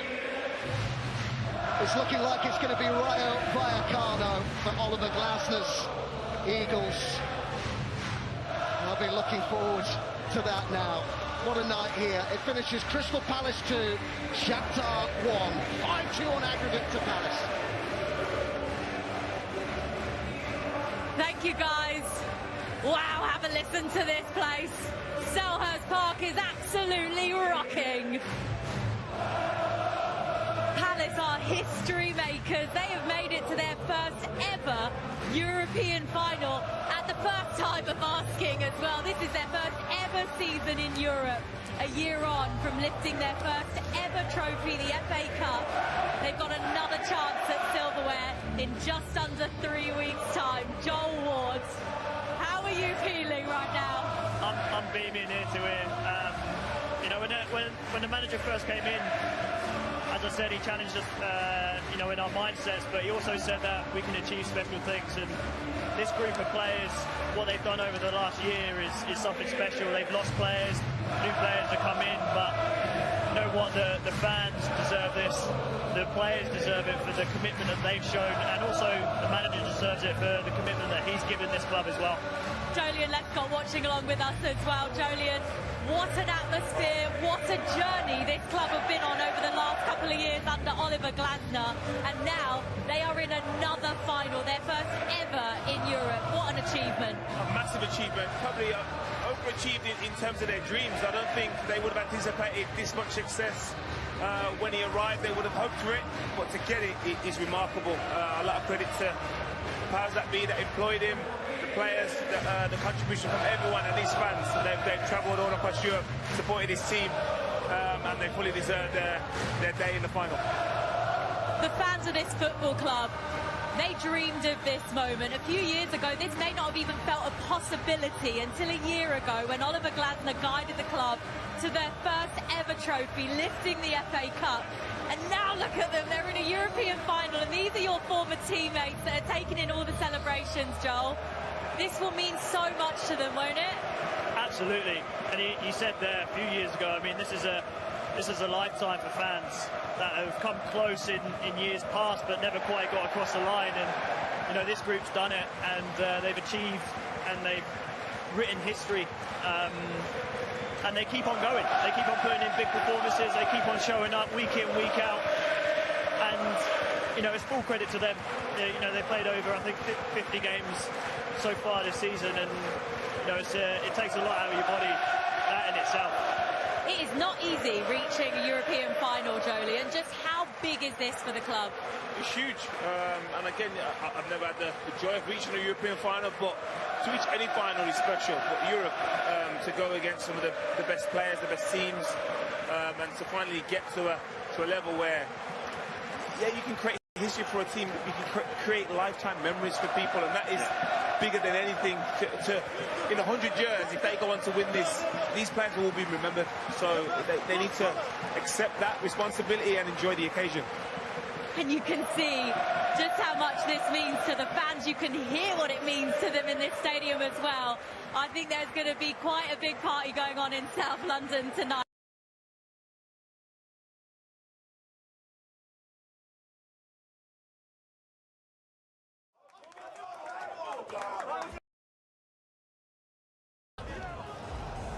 And like the Tifos, what is at stake here could not be more visible for the right to lift a European trophy.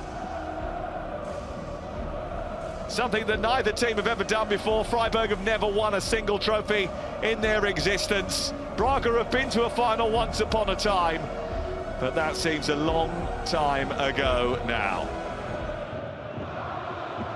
Mantanovic, lovely ball round the corner. Bester is away here, trying to escape behind the defence. That could be big trouble.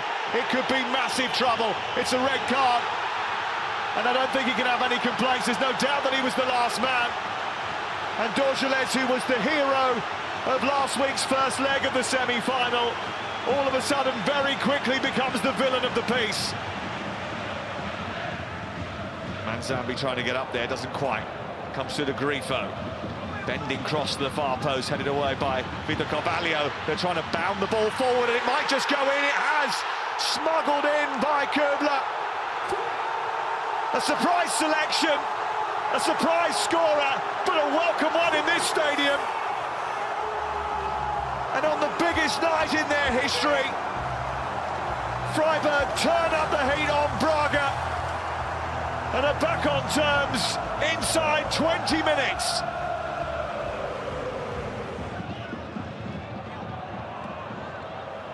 It's a decent looking cross towards Grifo. It's left for Troy. Back to Grifo once again. Manzambi looking for room for the shot. Oh, what a stunner! What an absolute stunner from Manzambi! On the big stage, the big players turn up, and he is fast becoming one of those. Johan Manzambi pushed forward in the absence of Suzuki into a number 10 position, which he has relished, and he has grabbed the game by the scruff of the neck, and Freiburg lead and have the advantage in the semi-final. Well, they've got a chance here because Victor Gomez has got in behind. He's beaten the goalkeeper, he's hit the post, but he's still alive. Big chance for Salazar. It's stopped and cleared away. Well, Braga proving they still have a threat. Victor Gomez can't believe it. How on earth has it not gone in? Atobolu then made a save straight afterwards from Salazar. Well, maybe there's still a little bit of threat in Braga yet.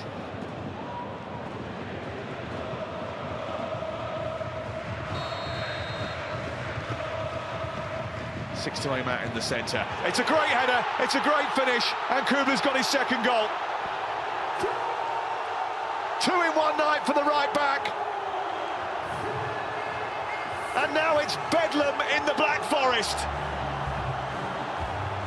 Istanbul, here they come.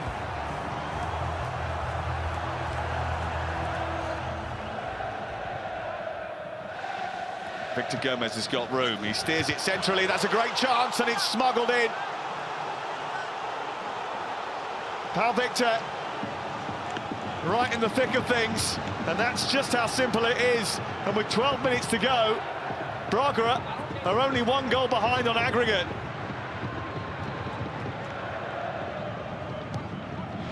They go short to Gorby, he's going to go for goal here, and Atobolu had to be alert. No German side has missed the Europa League final in any of the last 5 seasons that they've reached the semis, and Atobolu may well just have helped them ensure that they're going to get there. Out on the far side, Victor Gomez wants to steer it centrally. Is there one last chance? Paulo Oliveira tries to keep it alive. It comes through to the edge of the area. Moscada can't get his feet sorted out quick enough. Gabriel Martinez! Pushed over the top by Atobolu in the 6th minute of stoppage time. We've nearly played 6 minutes of added time. It's still alive. Oliveira comes back through to Moscado. Now it's in the arms of Atobolu. And surely that's the end. And listen to that roar. An historic night in the Black Forest. Braga booked their ticket to Istanbul. Julian Schuster's men have done it. They overturned the first leg deficit.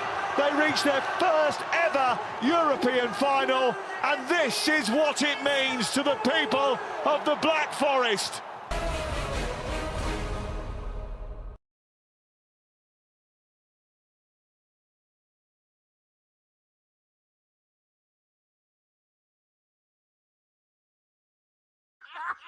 That big age Marcus killed me. The big age Marcus killed me. Boys.